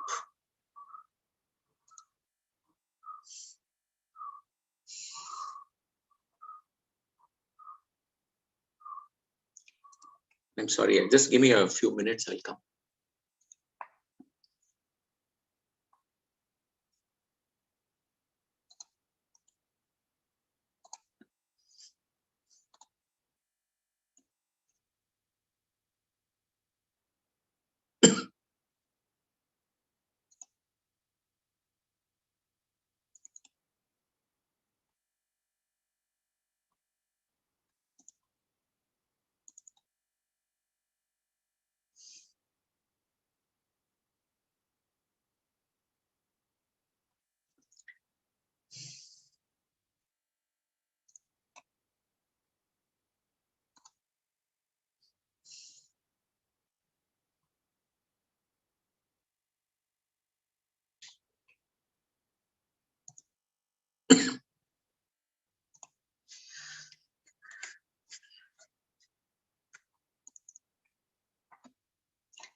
Are you seeing anything? Are you able to see something? Are you able to see the screen? Dilip Yes, ma'am, yes, we can yes. see the screen. Okay, Yes, there's yes. an application now. I don't want to take much time over it, but I put a standard application which banks use, or rather, I presume that they're using, because I think this was something which was devised by IBA to have uniformity, and I thought I will leave this here. All the new entrepreneurs who wish to be entrepreneurs can have a look at it, and the various details that you need to fill up so that you're ready, and you try it out, and in case there are any gaps you can take some assistance on what is it that's needed. So how do I enlarge this?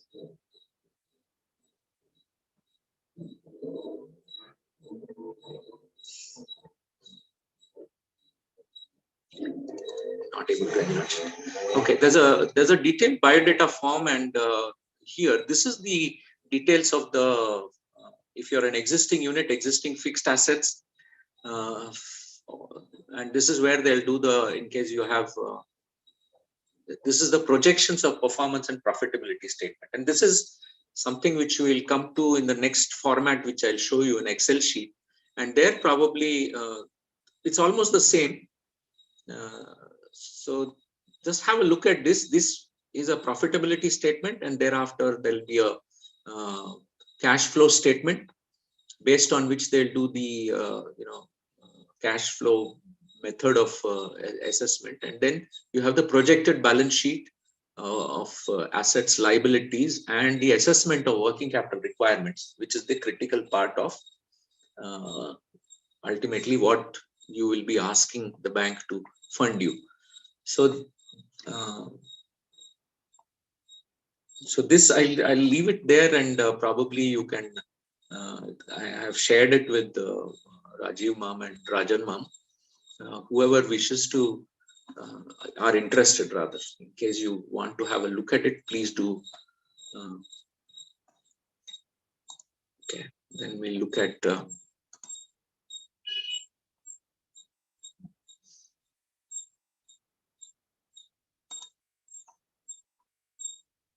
oh hell, why do I do this all the time?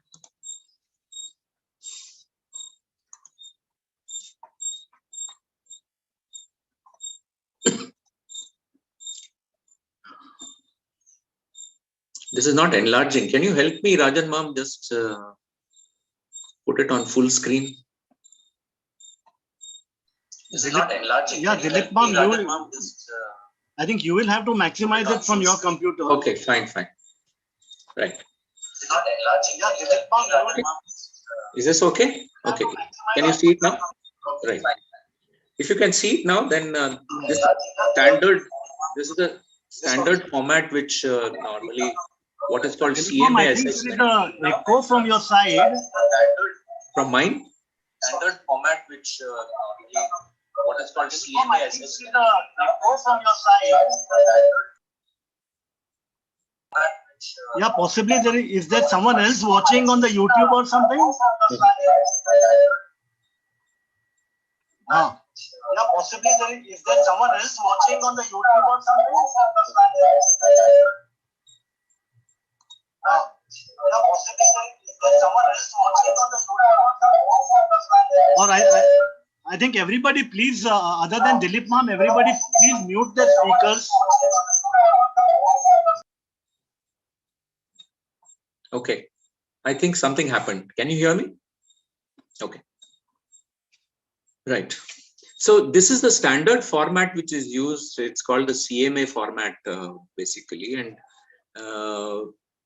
I'll just very quickly run you through this so that you see this. The first item, of course, is the P&L statement. And this is an Excel sheet. So if anybody, at least the newer ones who want to work on this is a standard format used. You can do this, take the Excel format from Rajiv ma'am or Rajan ma'am, with whom I have shared this, and use it. This is the what banks will use, and if you are able to give it to them, they'll be extremely happy. So this is the P&L ultimately, and you got this retained profit to net profit business. This is where it stops here.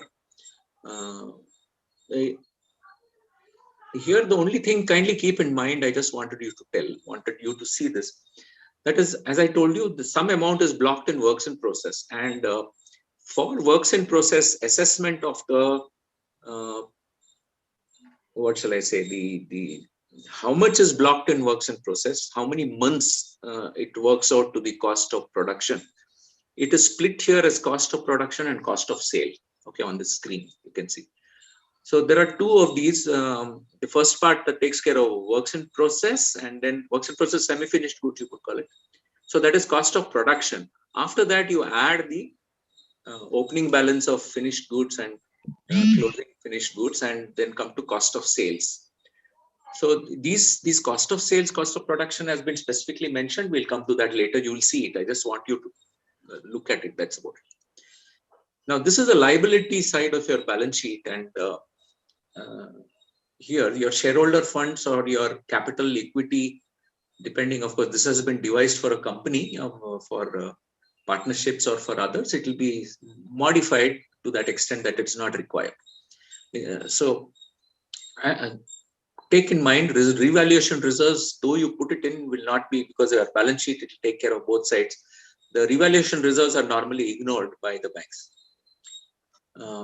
P&L account here, the profit part of it is reflected as part of your shareholder funds.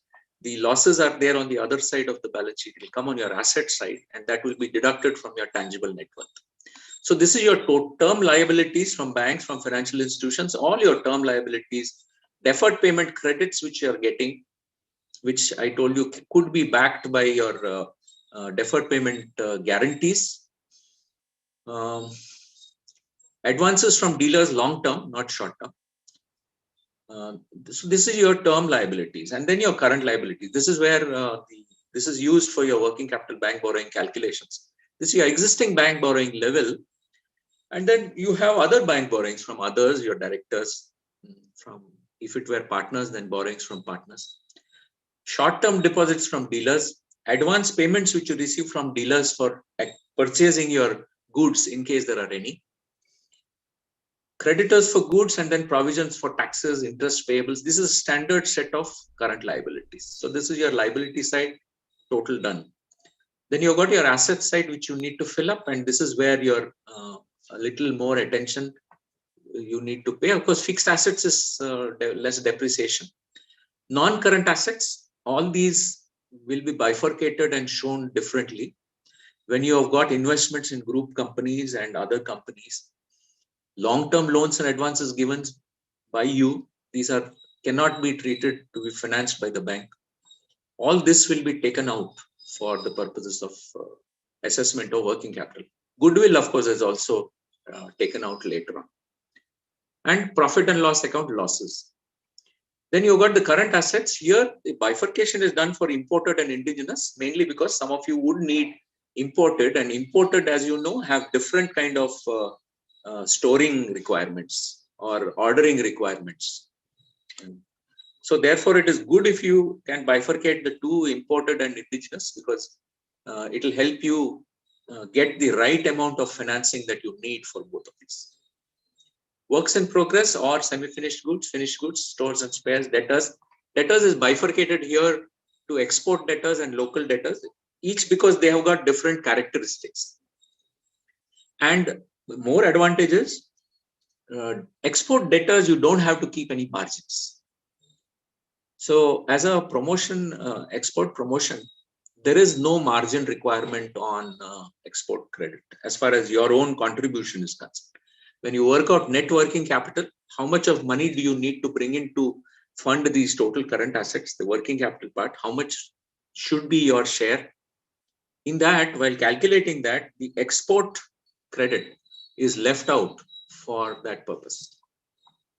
Say if it were 5%, otherwise in the thumb rule method, the current assets would be reduced by the extent of export credit, export receivables, and 5% of the remaining would be your margin. Otherwise, if you are going by this method, these are all the various current asset levels that you need to, which you can show here. Advances to suppliers, please keep in mind that you can cover it here.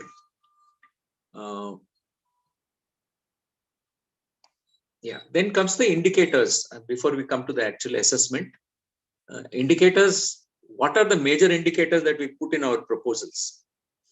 So capital, has it been increasing? Has it been, what is happening to your capital? Intangibles, of course, you know what intangibles is, whether it is hurting your losses, etc. are there, which is causing this problem. Then what is happening? The tangible net worth, is it increasing or is it showing a negative trend because of losses? Net working capital, how is it progressing over time? So up to audited balance sheet of last 2 years, provisional balance sheet of the current year, if you are not yet audited it, and then projections. And your projections, here it only shows you for a particular year, say 2021. My request to all of you is, in case you are a seasonal, you are sort of seasonality is a very major impact for you. I say, for instance, you produce for Diwali season, or you procure material during the agricultural season, or such, you have seasonality which affects your working capital assessment. You can have a column for peak season, okay? Because that will help you assess your working capital requirements for peak season and help you assess how much of margins or how much of your own contribution should be there for the peak season. And then you can arrive at the bank limits. Otherwise, you will not get those limits properly fixed. Okay, so net working capital, current ratios, net sales. So let's forget these are you already covered. So these are the formulas which are there in this document as to how you arrive at this. I'm only taking you to holding levels here. The rest of them we have already covered and you know them. Holding levels, because this is analyzed in an assessment format. When the bank does your raw materials, actual holdings every year, year after year, all right? So 2 years ago, what was it? Last year, what is it? This year's, how much is it? And next year, what are you asking? They will do this actual holdings divided by 365 multiplied by raw materials. So it will be arrived at a number of days. So if you're holding, say 90 days in 2 years ago, 90 days last year, 90 or 89 days this year, and you're asking for 180 days this year, I mean, for the projection, that will raise a question. So you please take a look at that. And if there are any variations, kindly make a point to justify the variations. Because if you justify it, fine. If you are unable to justify it, then they are going to ask only delay the process. Same thing for stocks in progress, finished goods too. Finished goods and sundry debtors. We'll come to another point a little later, but these two are also looked at a little carefully, all these figures, mainly because it will show a trend, a track record, and therefore they will want to know. When you come to your MPBF calculations, which is here, why there is a change. So this is the calculation of MPBF. We already looked at your current assets and current liabilities. Then this is the key. Now, formula-wise, arithmetic-wise, it's pretty simple. There's nothing. It is basically the assessment of the current assets and the current liabilities, which is material. Is it practical? Is it based upon past record? Is it based upon what you really need? Is it based upon correct projections? That is the most important part. It's not the arithmetic part which is material. So for all of you who need to get adequate and appropriate working capital limits, a lot of attention would be paid to the qualitative side of this rather than the quantitative side. So this is the quantitative side. So once you have arrived at current assets total and current liabilities for the projected figures, then you arrive at the working capital gap, being these two, the difference between the two. And then you get 25% of this, excluding export receivables. You saw that, 25%. And you have that figure, and then you have the actual projected net working capital. So when you look at the actual figures in an example, then you will understand this. But if you fill this up, it will be pretty clear to you what is the purpose of this. So you will arrive at the MPBF, what is the maximum permissible bank finance. and what is the actual projected bank balance. Is there any excess finance? And this excess finance happens when you do not have the margin requirements or the net working capital adequacy. So if you find your excess borrowings, then there is something that you need to attend to. And how to attend to it is something which you will have to really look into. Whether you'll take another long-term loan to bring in that kind of deficit, or you'll pump in more capital to bring in that deficit, or whether you are going to change your working capital cycle itself to reduce your current assets levels. So all those options you'll have to look at in that fashion. Okay, the next format is the funds flow analysis, which is also done to see how movement of funds is. This is a funds flow, it's not a cash flow, it's a funds flow, which is a statement of assets, movement of assets and liabilities. For those of you who are familiar with accounts, it is basically a format to show the movement of assets and liabilities from the balance sheets angle.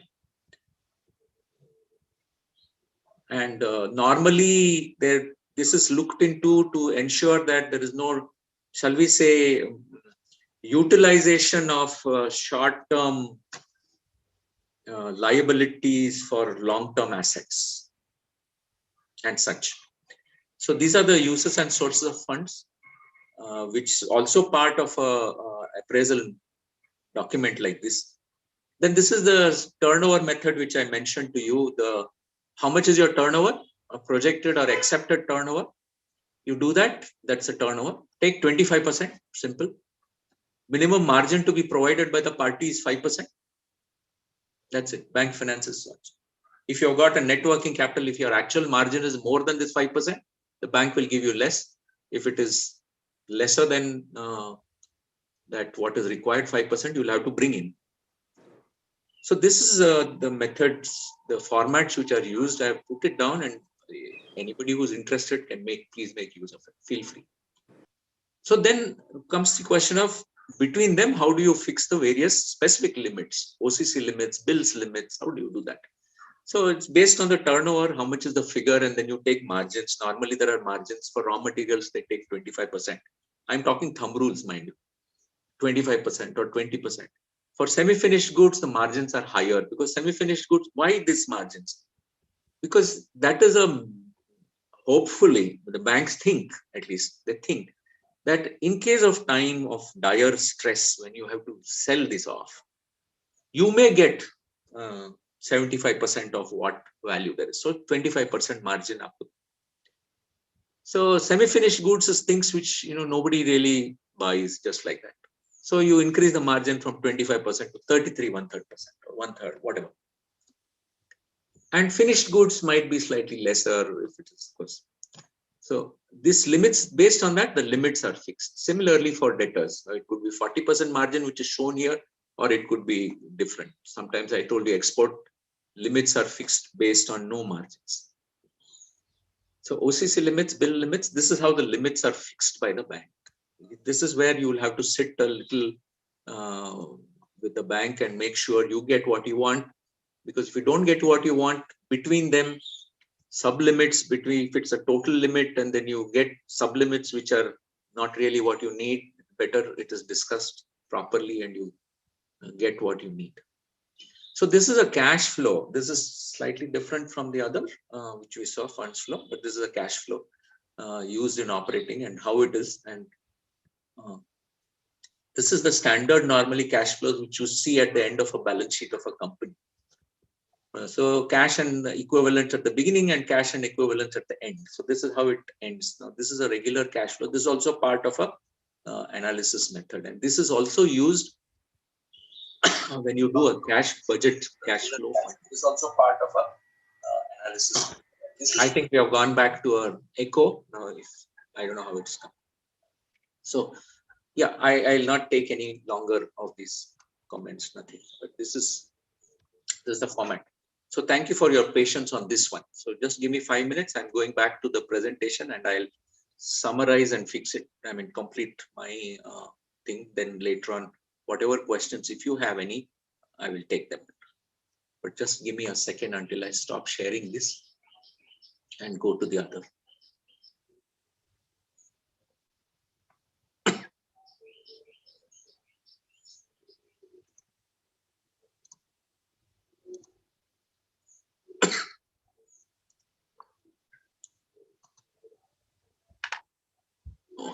am I doing?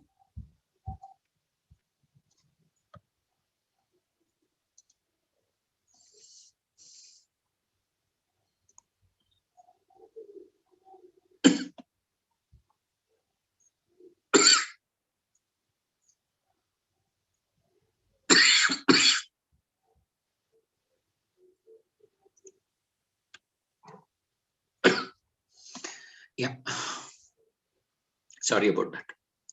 Okay, so I see this is a work document. So please take a look at some figures I've just taken randomly, and this is an analysis of a balance sheet of a company. Please take a quick look at it and see what is happening year after year. I put in 3 years here just to highlight or point out certain things which probably you might be able to see it yourself, hopefully. So, okay. So,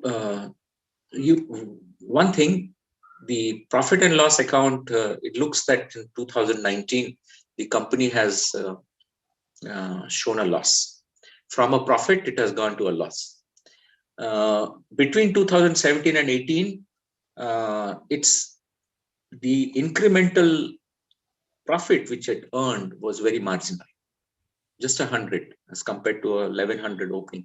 So there has been a fall in the profitability of the company, and that fall seems to be becoming more.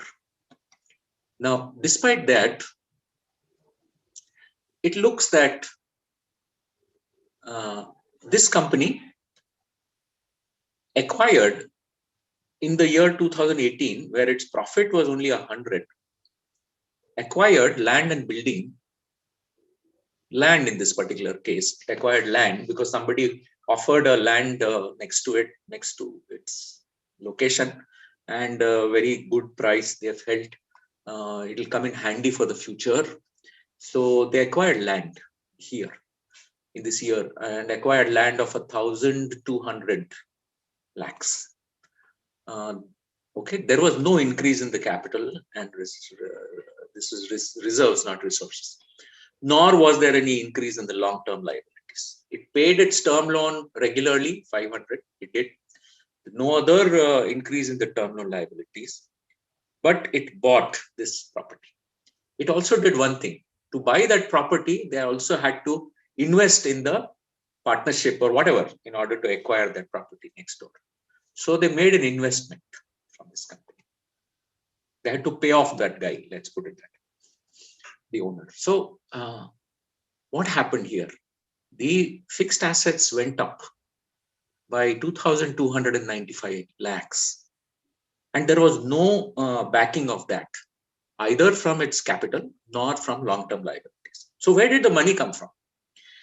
As I mentioned earlier, the difference between the two, in the first year, if you look at the 2017 figure, okay, the total of the long-term liabilities and capital and reserves was something of the order of 27,000 plus. Its fixed assets were only 24,000 plus, which means this company had 3,000 lakhs to spare towards margins for meeting the current assets, right? That's how the balance sheet would tie up. So that was its margin. It was its net working capital. It had a net working capital of 3,000 plus. So what did it do after it spent this money here, increased it by 2,000? Where did it come from? Obviously, it came from here. So it did not pay its creditors. It borrowed a little more in working capital from the bank, where working capital was supposed to be towards current assets. And in current assets, what happened? Its total current assets came down. Debtors came down. So in other words, there was a diversion of money from short-term sources to long-term assets. This causes a lot of issues. The working capital loan limit becomes irregular because it doesn't have adequate coverage. There is no, total coverage of current assets. Here, at least it is just marginal. Current ratio here was very good the first year. In the second year, it is just over 1.1, 1.0. So the bank is not, it's a little concerned about this. So you go to the next side, it is losing money. Apart from that, its capital and reserves itself have come down. Long-term liability, it has continued to pay the term loan, but it's gone into a mess. So this is something which is looked into when an assessment is done. And this is something which any prospective entrepreneur should keep in mind, that long-term assets need to be funded by long-term sources, and there should be enough from that long-term source to become the net working capital or your own contribution to the working capital cycle. So this is just the analysis, the next page of the same, or the bottom of the same thing. I couldn't put it into one slide. I'm sorry about that. But a working capital ratio, which was wonderful at 1.37, I told you 1.33 is an acceptable one, became 1.01 here, and then it has become negative on the 2019 side. The net working capital, which was 2,600, became just 100 here and has become negative there. Working capital gap has gone down. So the maximum permissible bank finance is arrived at, it becomes negative. And excess finance, which was fine in 2017, bank finance is arrived at. Oh, I think somebody has to again put off their thing. Okay, it's become excess bank finance. So this company needs a lot of attention and how to get this fixed. It can be fixed, restructuring, segregation of all this, giving a long-term loan to take care of what was procured, which should not have been procured, so on. So this kind of restructuring, has to be done, which is done, nothing wrong. But it's a very stressful period for all, bank as well as the entrepreneur or the unit. So it is always better to keep in mind the basics here and approach the bank for whatever it requires for long term, and ask for separate support for this, or go in for term lending or whatever it is. Not use any money from the cycle. Now this I told you is the cycle. I'm just showing this once again as to what could happen to such a cycle. In practically what one sees and practically what one has seen is something which I just want to mention. Just take 2 minutes of that. Now, raw materials, it happens in very many industries, that some of the raw materials which you have procured become slow moving, some of them become non-moving, they cannot be used for your current production levels. They have to be kept there just like that. It's sort of, blocked. So a part of your assets are blocked. They are not really current assets. Now they have gone into a non-current asset stage, but they are in raw materials.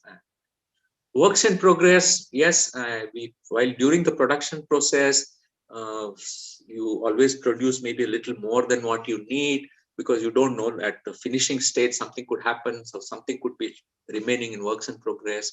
It blocks a part of your inventory. Finished goods, yes, this finished goods I produced thinking that I'm going to sell. Market was there, market changed. Some of the finished goods has become non-moving. Some of it has become slow moving. Sometimes the finished goods, if I'm a seasonal guy, I have to build up a lot of finished goods to catch the market during Diwali, or it could be during some season, or worse, some of these very large industries to whom you are supplying, they have just-in-time kind of processes, and they want you to store everything for them. So you are supposed to hold the finished goods on their behalf and deliver to them one day in advance for their production cycle and their profitability to be high. So all this kind of thing blocks this. Receivables, as you know, there could be debtor failures. Like in business, that happens. Your debtors fail, default. They stretch with conditions like COVID and other things, which is inescapable sometimes. Your receivable lines get blocked. You don't get money back. So these are things which changes this working capital cycle. So this is something which running industry has to always keep a close track of. Keep the bank involved, because I think these days I sometimes I find personally I see that there is a lot of impersonal dealing at times. Try and get over that impersonal dealings, because those days of having a field officer attend to you and who knows how your business runs, knows everything about your business, those days seem to have gone past. I don't know whether they're going to bring it again sometime or the other, but if that were there, they would actually assess your working capital requirements very well. But with that thing gone, mostly impersonal, all figure work like this and so on and so forth, it is tough. So I think you need to put in your effort to be as in touch with the bank as possible. Current assets, we have already gone through that. My only thing is, all of you who are already in industry know that inventory control is a very, very vast subject. How you procure your raw materials, imported or otherwise. The economic order quantity might be there. There's a minimum order quantity. There's a reorder level at which you order. So many factors which govern this, inventory.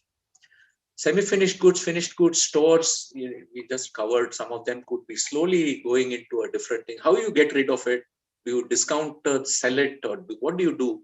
Or your profits, if they're adequate enough to take care of that, you just write them off and that's fine. But in case you don't, then you chokes your working capital cycle. And choking it, that cycle becomes smaller and smaller. And it could cause it to stop at one point in time. So one has to ensure that it's a fast running cycle. The faster it runs, the better it is. Sometimes it is large because you need that kind of large monies because it's all over the place. You need it, but don't let blockages, etc., cause that whatever cycle is there to shrink. That is not good. So yeah. Current liabilities, I don't have much to say, but this is the bifurcation which you saw. So I'm nearly finishing. I just want to say a couple of things from whatever experience I've had. There are two things I just want to very clearly put to all of you. There are so many very successful industrialists there. I have my hats off to them, absolutely. Because I may be a banker, I may have dealt with a large industry, small industry, actually. Very, very small guys who, I've seen a lot of them lost, a lot of them, I have lost a lot of loans which I have given because of various factors. To grow and to stabilize and to become large is not a joke. So my hats off to them.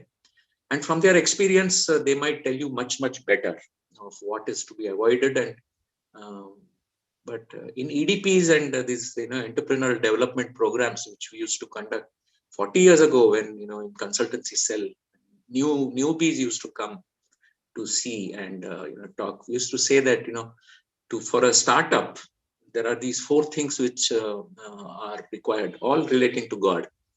Firstly, you have to have a godfather. It could be that you have a setup already. Or I know my uncle is in HAL and he is going to give me a continuing order. Similarly, I'm not saying HAL or anything like that, but that is the idea, that I have got that kind of a support to begin with when I start. So when I start, if that kind of support were there, it is one of the good things towards success. Having a godfather. It could be a god company. I could be a supplier to one of the best companies today. I'm lucky. I've got that kind of a thing. I don't have to worry. Then, or I have a product which is unique. I am able to manufacture this product at price because of my technologies, my brains. at a price which I can beat the market today. It may not be a new product, innovation. Innovation is different. But for an existing product too, I could make it at a price which is much better because of my production line process, my brain. So it could be such, then it's a success. I mean, you don't have to worry. Then there is this money, even if these two are there, it could be that there are conditions in the market, in the business today, where you need to have backup money. So, to take care of places where, or times where things don't just work out, At that time, when I say God money, I meant also I put angel there, the angel of God. There are people, angels who come and support you. There's angel funding itself, particularly for entrepreneurs. Say, I mean, I am quoting Rajiv Kalyanpur here because he's the first guy who talked to me about this.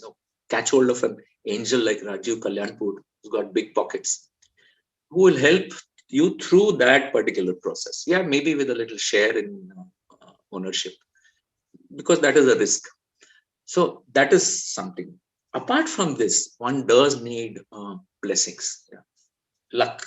You might call it God, whatever. A lot of luck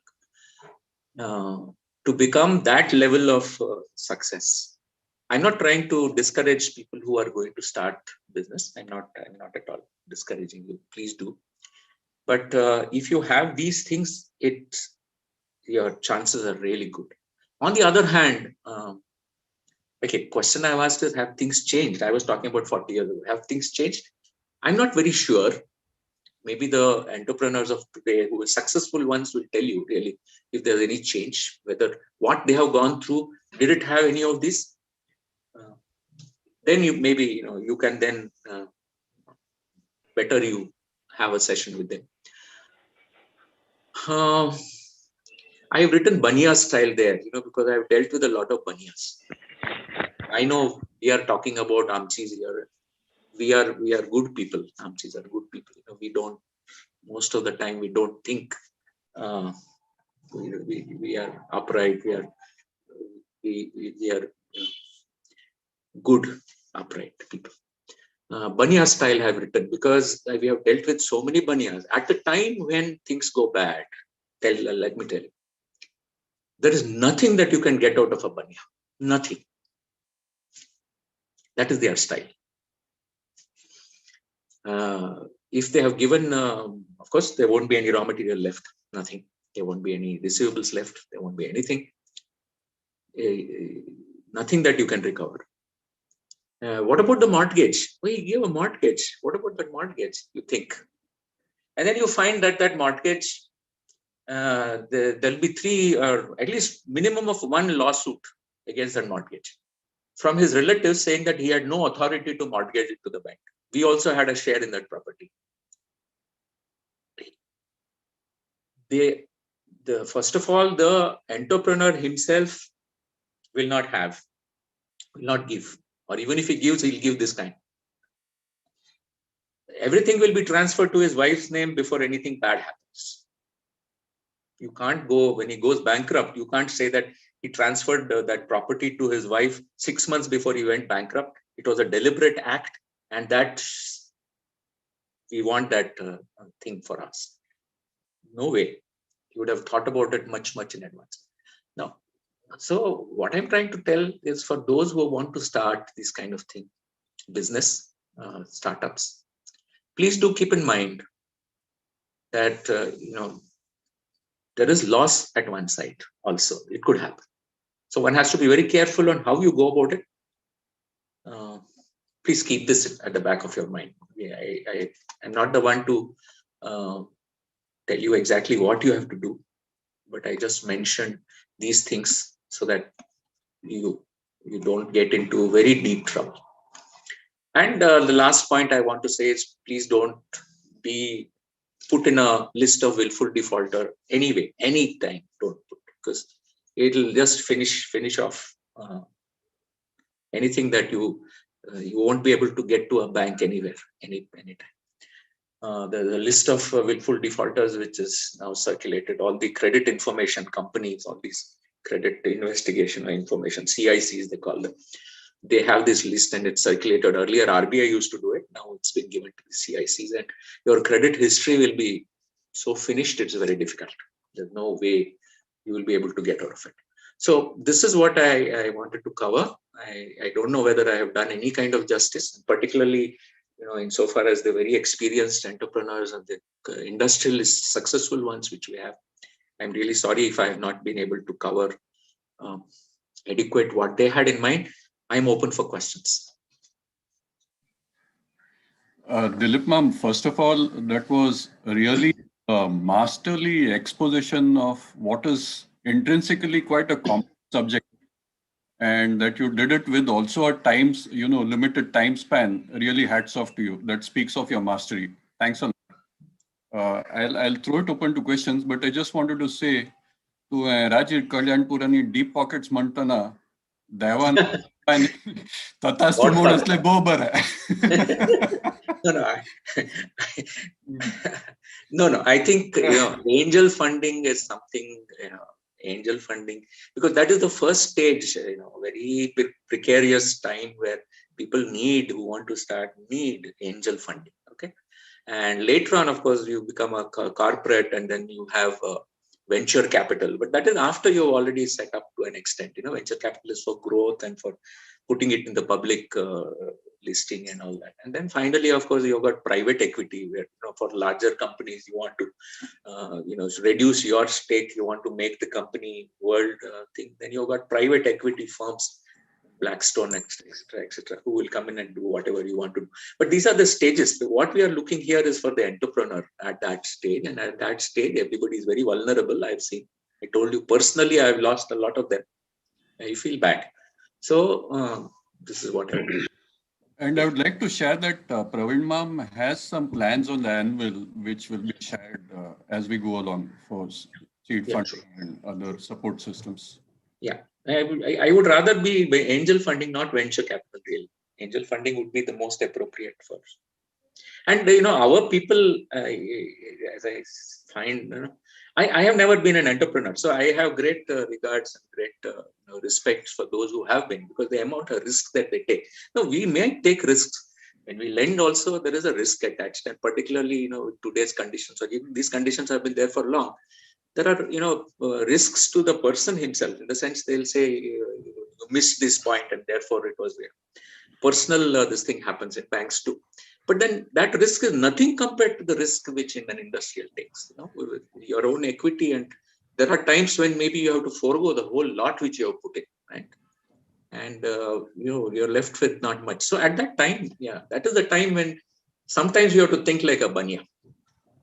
But we are not that kind of persons, people. I mean, that is what I wanted to tell. I think we are more good people. I hope the people, Praveen ma'am, whether he agrees with me or not on this. Yeah, I agree. Dilip ma'am, I agree. Sorry, I've got in my building, some work is going on, so I hope you can hear me. Fine, please. We can. Yeah, Dilip I have, Raju ma'am, if you permit me, I have got a couple of points to make or questions to ask Dilip ma'am. Of course, Praveen ma'am. Yeah.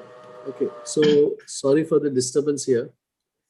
So the first point is, Dilip ma'am, you talked about the assets and accumulation of assets, like working capital related assets is a very common problem with many companies, especially maybe smaller and medium-sized companies.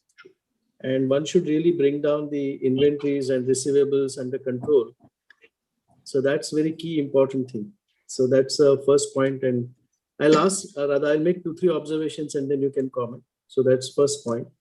Second point is, as much as possible, we can use the capital of our suppliers. So of course, not by delaying the payment, because as you rightly mentioned, there is now the law now. If you don't pay the MSME suppliers, then it's a default and then you can be penalized for that. But I am saying that by negotiating the terms for a longer credit, so that's the second point. If you can do it, it will be great. The third point, which is a common problem in many industries or many companies in India, is you've got unutilized lines of credit from the banks, and you need to kind of spend money for your expansion and growth. And typically, many entrepreneurs divert their working capital lines of credit to the long-term project financing, and then subsequently, the cycles turn wrong, and you are kind of caught in a very vicious circle of your working capital money getting dried up. And if the cycle goes down, then you're in serious trouble. So that's and then basically it's not so much as this. So that's one point, and so you should never really divert your working capital money towards the long-term projects. That's an important point. The other point is, which we have seen many times, the Indian entrepreneurs, and you refer to venture capital and private equity and so on and so forth. You always need to have adequate capital from your side or through your friends, relatives, or kind of a private equity side. If you can access the markets, the public market, yes, but pending that, you can perhaps do this, because the reason is we have found that many companies are overly leveraged, too much of debt on the balance sheet, and when the cycles turn wrong, then you are really caught in a serious kind of a financial mismanagement, and the problems related to your business getting completely impacted. And then you become, it's not a question of willful defaulter, you become a defaulter. You have no intention to become a willful defaulter, but you become a defaulter. So these were my observations, and maybe you could comment on that. Very true, very true. And this is what we find, I am telling from my experience as field officer onwards, and that is the time when you really know what an industry is doing. As I told you, unfortunately, the bankers of today have become very personal. They look at paper only. They hardly ever go to a unit to see actually what is happening. As field officer, we would know what exactly he's doing, how much of production levels he's got, whether he's having any rejections from this company who is supplying to. Those kind of things. So our gut feeling, not gut feeling, just knowing would have been good. And there we would see that if inventory is getting tied up, we would tell him what, these kind of advices need to be given. Yes, this cluttering of a working capital cycle, when you start cluttering up your working capital cycle by slow moving, non-moving, defaulting, defective, all these things, if you start cluttering it, it is going to shrink your working capital cycle, like Praveen Ma'am said very rightly. And shrinkage of working capital cycle, it's a vicious cycle. It comes to zero. At the end of it, it will come to zero, standstill. You will have nothing to go forward. And that is the time. Don't ever let it go to that time. Never, don't ever. So if you're making adequate profits, it is very good if you have an inventory recheck, control done, whatever, have a, and here again, a buffer. If you don't have adequately this capital buffer which is needed, that is that God money or whatever, you have to have something to back you up later on. Just don't depend upon, the bank to bail you out. It may happen if you're lucky, but it may not happen. Okay. Bailouts are difficult in today's times, and restructuring happens, and that too will start showing NPA, then they'll all jump on you and make you do all kinds of things. So inventory, definitely a point which all of you remember. The entire working capital cycle, bifurcate it into individual categories. Make sure that you've got only those things which are really moving. The faster you move them, the better it is for you. You can rotate the same money so many times. That is increases your profitability. Yeah. Then he mentioned about creditors and increasing the creditors as an alternative to bank finance. Yeah, you can try that. Yeah, the banks also do as the LC, the non-funded limit facilities. The non-funded limits which are there.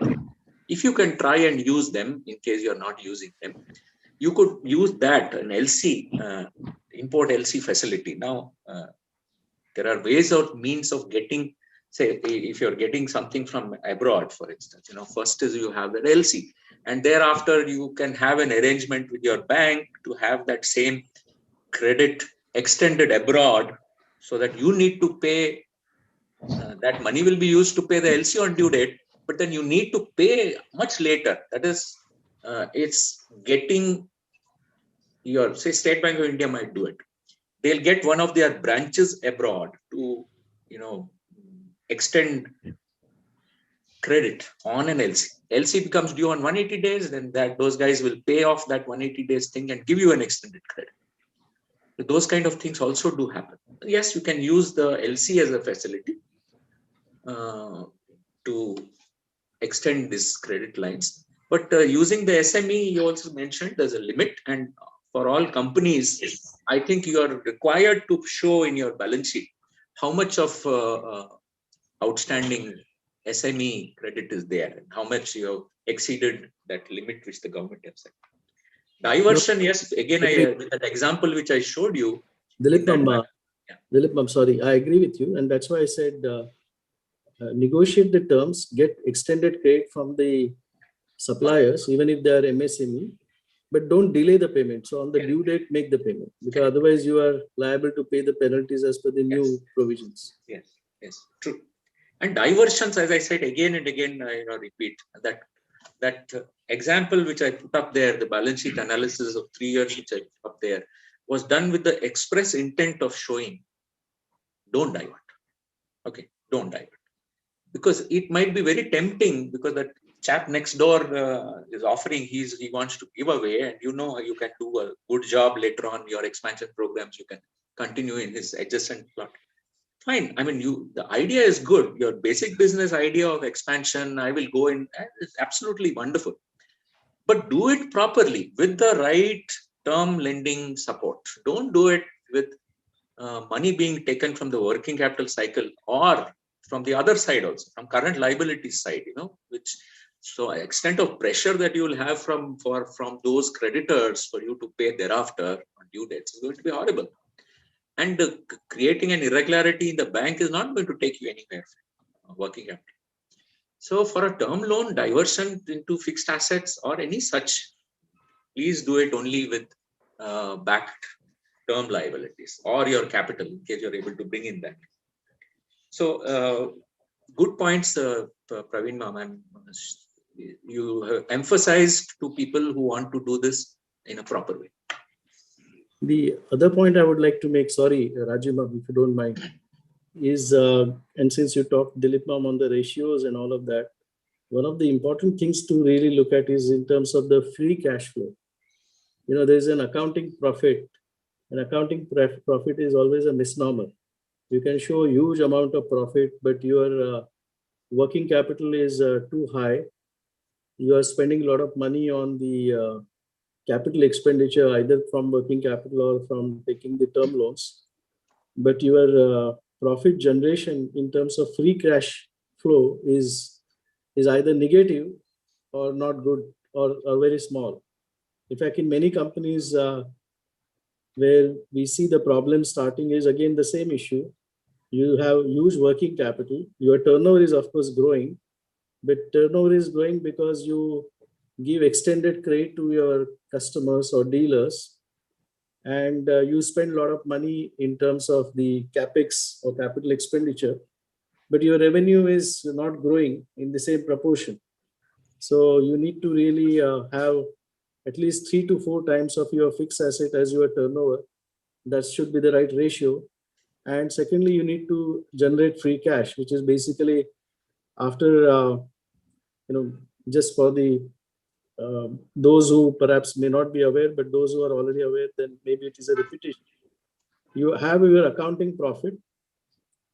You add depreciation, because depreciation is not a cash expenditure. Then you make the plus minus working capital adjustment. If you reduce your working capital, net working capital, it adds to your cash. So that you need to adjust, minus your capital expenditure. So if you, after doing all these adjustments, if you are still surplus, that's your free cash generation. And The free cash generation is something which is important from the business's growth point of view. And that really helps. If you are a listed company and if you are consistently showing a reasonably good revenue growth and also showing the consistent consistent free cash flow or free cash generation, the market values your stock significantly. And you'll find that your stock price goes up significantly. Now, I know some of you may not be in the listed company form, but you should, even if you are not listed company, you should really look at generating free cash from your operations. And that will really help you in terms of growing your kind of a company without having too much of debt on the balance sheet. I must say that interest rates, of course, have come down now significantly, but that these rates have come down significantly only for the top-rated companies or companies which are part of the large industrial houses. Smaller companies, the interest rates have still not come down to that extent. So always try to organize your business in such a way that you generate free cash on a regular basis. Yeah, Dilip Ma'am, you may also like to comment. No, I couldn't have said it better, Ma'am. What you have said is absolutely right. I can't add anything to what you have said, truly. Yeah. Any questions? Any other comments? Can I ask you a question? Yes, please. Yes. See, of course, I'm not from a banking field. I'm from a supply chain management field from industry. 15, 20 years ago, when the overdraft rates were 12, 14%, 15% in India, and if you were importing the products or importing the material, with, as Praveen Ma'am said, with the longer credit, if we get imports at 180 days credit, then there is a big advantage we used to get because the credit, international credit was used to be in terms of LIBOR plus 0.5% or 1%. So the LIBOR was about 5.5, 6% that time. So that was a big advantage in importing with 180 days credit. Having, today, I don't know, it's about 8 to 10% can we take as against 14 to 15% overdraft interest rate today. So compared to that, is import still a beneficial with 180 days credit? Is it still a beneficial route? I don't know because I lost track of it. I don't know what is the LIBOR rate today as against 5% or 5.5%. It must have come down definitely. So I don't know what it is. No, I'll put it this way also. I'll just add. Firstly, LIBOR itself, I think it is being phased out. Because of some, some of these people who determine LIBOR, they manipulated the LIBOR. Okay, so a committee was set up, a commission was set up in the UK, and they recommended, absolutely different changes. So that process of LIBOR is moving to another benchmark is sort of happening. But I am not able to comment much on that. What is the current this thing? Because I don't know whether anybody is now quoting LIBOR. But Dilip Ma'am, LIBOR is still being quoted. Okay. You got all these old-fashioned 1 month, 3 months, 6 months, 1 year. That's still there. It's still not been done away with. Not done. Yeah, but it is quite low, Ma'am. It's maybe about 1.2, 1.3 or 3-4% about that. LIBOR depends upon the period. So it's maximum, if you take long term, it is 0.6 or something. Oh, it's low. And then you add the basis points extra. Additional. LIBOR plus, risk premium. Yeah. No, but we keep in mind also that if you're looking at that and 180 days payment, you have to cover your forex. Because the fluctuation in the forex rupee or US or whatever currency you're getting, you have to have that covered too. So that also costs you money. It's not that, so the cover also is there. Then if it works out, it works out. You have to take a call on that, a business call, because you have to get money. If you, Amgal said, okay, now rupee is strengthening against dollar, but at one time it used to keep on, going the other way around. And that also, some days it goes up and down like that. We really don't know how it is going to work out. So yeah, it can be done. It's a good method, 180 days. Kariye do. Supply chain. Yeah, yeah. Raju ma'am, can I say something? Of course. Uh, Why are you asking me? I must thank you. It is really very informative and very nicely you have put everything right from the beginning, how to, what are the types of finance until, how we can be more cautious or, what is the best way to get the thing. I like the last portion, you said God product, God factory. So in that, I feel that now these days it is God ideas, and because there are more of service industries and IT professionals in our community. So there are the ideas, that is the important thing on which we can really grow. See, for a beginner, you have mentioned about these days 1 crore you get a finance without collateral, because the major worry for a beginner is the how can I give collateral of my flat or my this thing. So, and other thing which you have just mentioned is that a bank giving loan for business promoters also something, like which I was not that aware of it. Can you just elaborate that, because there are so many of new budding business people, who are a little afraid of taking loans, but now since at least 1 crore they can go without collateral, and secondly some loan they can avail from this thing, because to raise a finance is the issue for a new budding entrepreneur. Yeah, the CGT MSc, or what they call that's a trust actually, and under the scheme of the CGT MSc, the amount of loan which an entrepreneur can take from a bank without giving collateral is 2 crore. Okay, 2 crore. Now, that doesn't mean his personal guarantee is not. His personal guarantee will definitely be that. But collateral of his house, maybe, whatever family property, that he need not. No collateral is necessary. Primary and personal guarantees are taken. But yes, as you said, you are at least protecting, the home from being taken away. Okay. Now, that does not, I'm just going back. This is a good scheme which the government has put into place. The other scheme which I mentioned is for restructured SMEs, MSCs, okay, restructured. If the bank has to restructure an MSC because of whatever problems it has gone through, they will want an infusion of additional capital.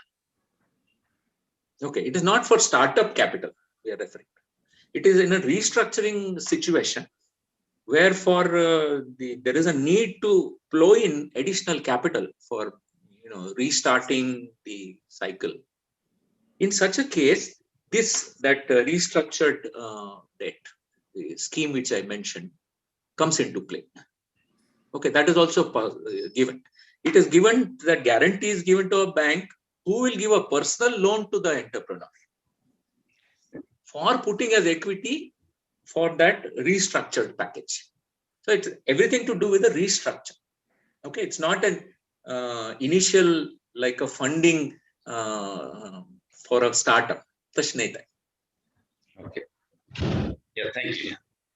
And more details, if you want, I will send it to Rajan Ma'am or whatever. If anybody wishes, they can take it. It's available in public domain, but I can send it on without much difficulty. Can I talk? Yes, please.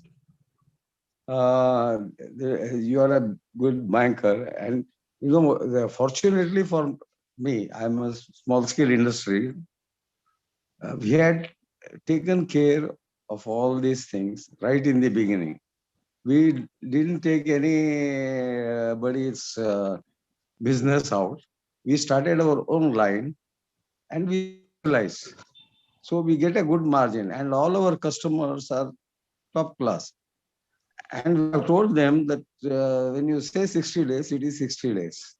Otherwise, we will not be able to supply. Okay, they may take 70 days. But we have found that the top class companies we select as customers always pay in time. We have never had any trouble in paying the banks off. And today also, by God's grace, things are running well. But my advice to any new entrepreneur is select a line which is specialized, and you know the basics of that line. Otherwise, what happens is you have, depending on somebody else's intelligence, you may get into trouble. So this is my advice. And you were talking about angel fund and all that. I happen to be a trustee for an organization as I Create India.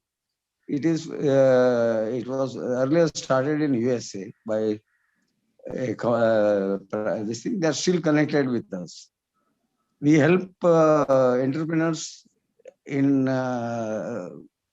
we call it grassroots entrepreneurs. Today we have taken the responsibility of training all the soldiers who come out of the army prematurely, and we have told the officers also, you also cooperate and help us to run these organizations. And we are very, very happy.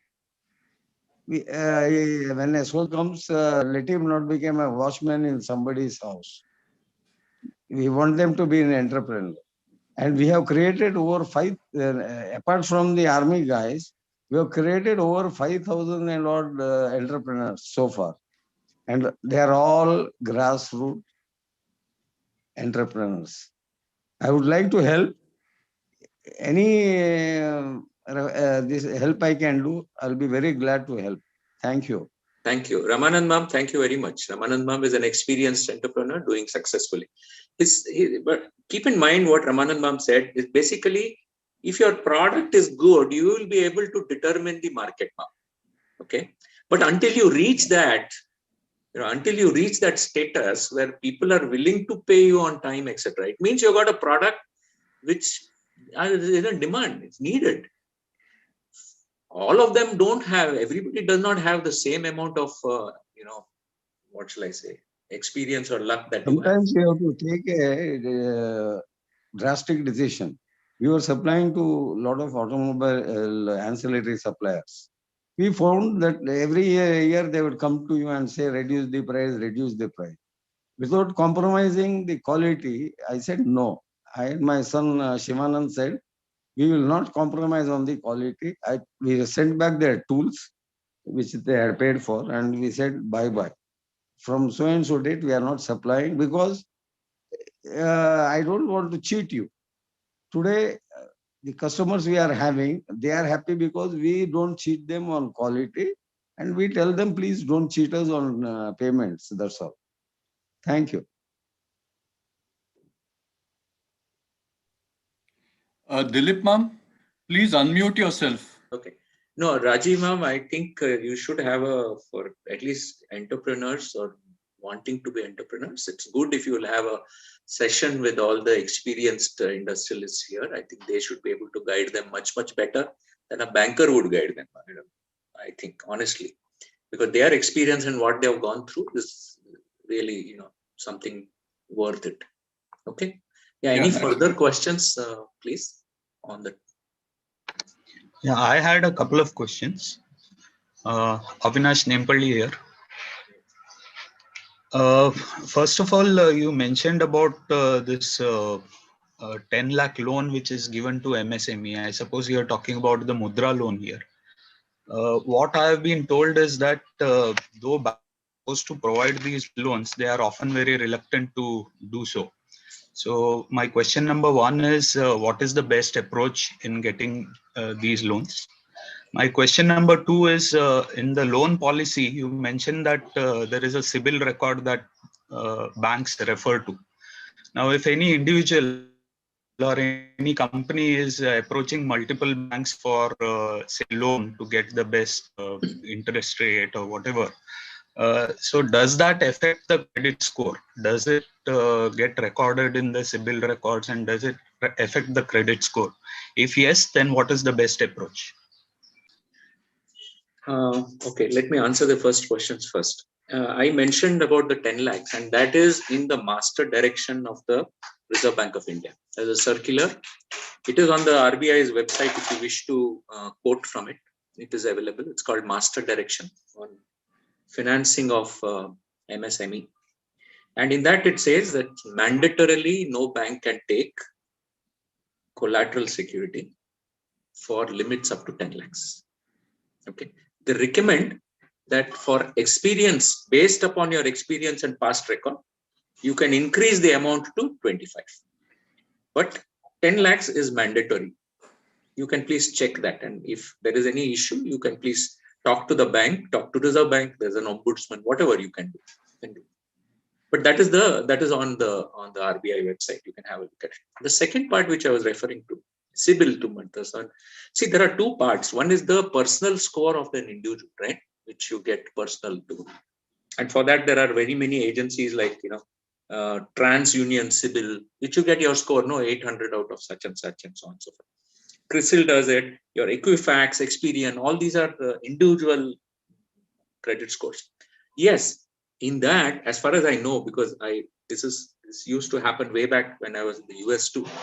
If you go and ask various banks for credit card loans, okay, credit card loans, every bank would say, I've got an application for a credit card, and that would reflect in your credit score for these purpose. Which one? An individual credit score. Okay, it will reduce that. So if you go and try and hit many banks for loans of this nature, personal loans. Okay, now I'm not talking about loans to industry. It'll help. It'll hit, and it'll affect your credit score. Okay, as an individual, obviously, because they want to know, have you applied for how many credit cards have you got? How many credit cards have you applied? All this will help there. And later on, when there is an outstanding which you have defaulted, it will start hitting everybody. So that is part. But in an industrial rating, I don't think you are approaching various banks for the best facility or the best rate is reflected in a rating score. Okay, the rating score is, as I said, primarily relating to the bank's internal rating score, is primarily related to those areas which I showed you. 55 for your financials, 20 or so for your industry, the nature of industry, and so, and 35 or something relating to management skills. But there, your individual rating might be there in that 35 part, but it's a small one. It has got nothing to do with your approaching various banks. Okay. And as far as the big ones are concerned, 50 lakhs and over rating, which is given by CRISIL, ICRA, and the others, I don't think they are looking at whether you're approaching various banks for your facilities. No. They'll be doing in a different fashion. I think in case you have already got a commercial paper or anything floated, rated, whether you have defaulted, all those kinds of things they use. I really don't know how they go about doing a rating, CRISIL rating and stuff like that. So, have I at least dealt with your question to the extent you wanted? Yes, ma'am. Thank you so much. So, Rajiv, can we then close it? Looks like there are no more questions. So, yeah. Okay. Thanks again. From my side, I'd like to thank all of you for patiently listening to what I have said. I mean, it may have been inane for most of the time. So kindly excuse me if I've been like that. And thanks for giving an opportunity at least to communicate with so many of you. And nice to see so many, including Ramanand Bellarimam with his beard. Yeah. And I request Avinash Ma'am to deliver the vote of thanks. And my personal thanks to you, Dilip Ma'am. Thank you so much. Yeah, large pockets, remember.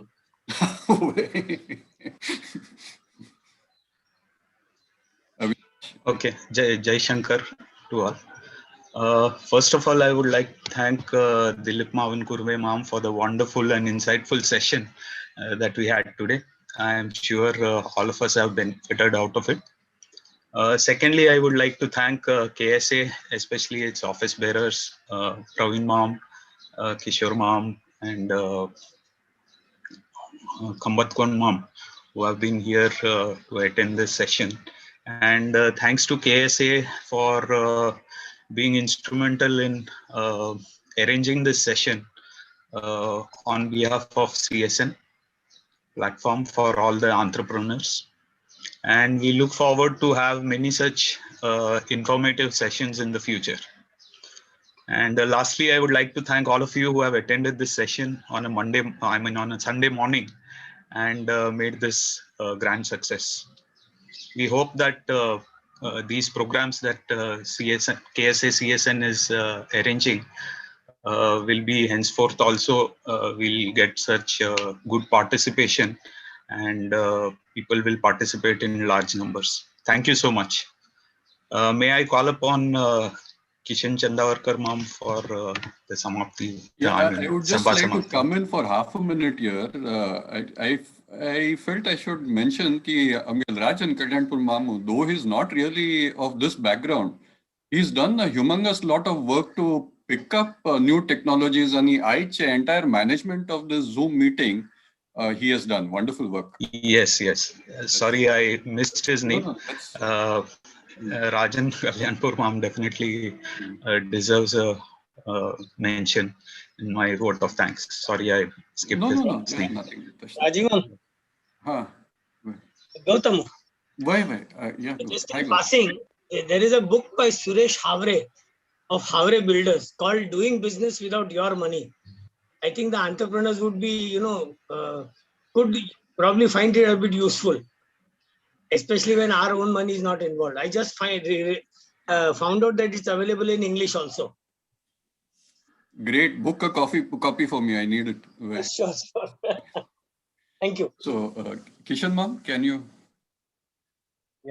नन्दन्तु sadhaka सर्वे विनश्यन्तु विदूषका अवस्था शाम्भवीमेषु प्रसन्नो स गुरुः सदा सर्वे भवन्तु सुखिनः सर्वे सन्तु निरामया सर्वे भद्राणि पश्यन्तु मा कश्चित् दुःखमाप्नुयात् ॐ शान्ति शान्ति शान्तिः. Shankar, everybody, and have a great day. Thank you. Yeah. Okay. Bye, everyone. Thank you, ma'am. Thank you, ma'am.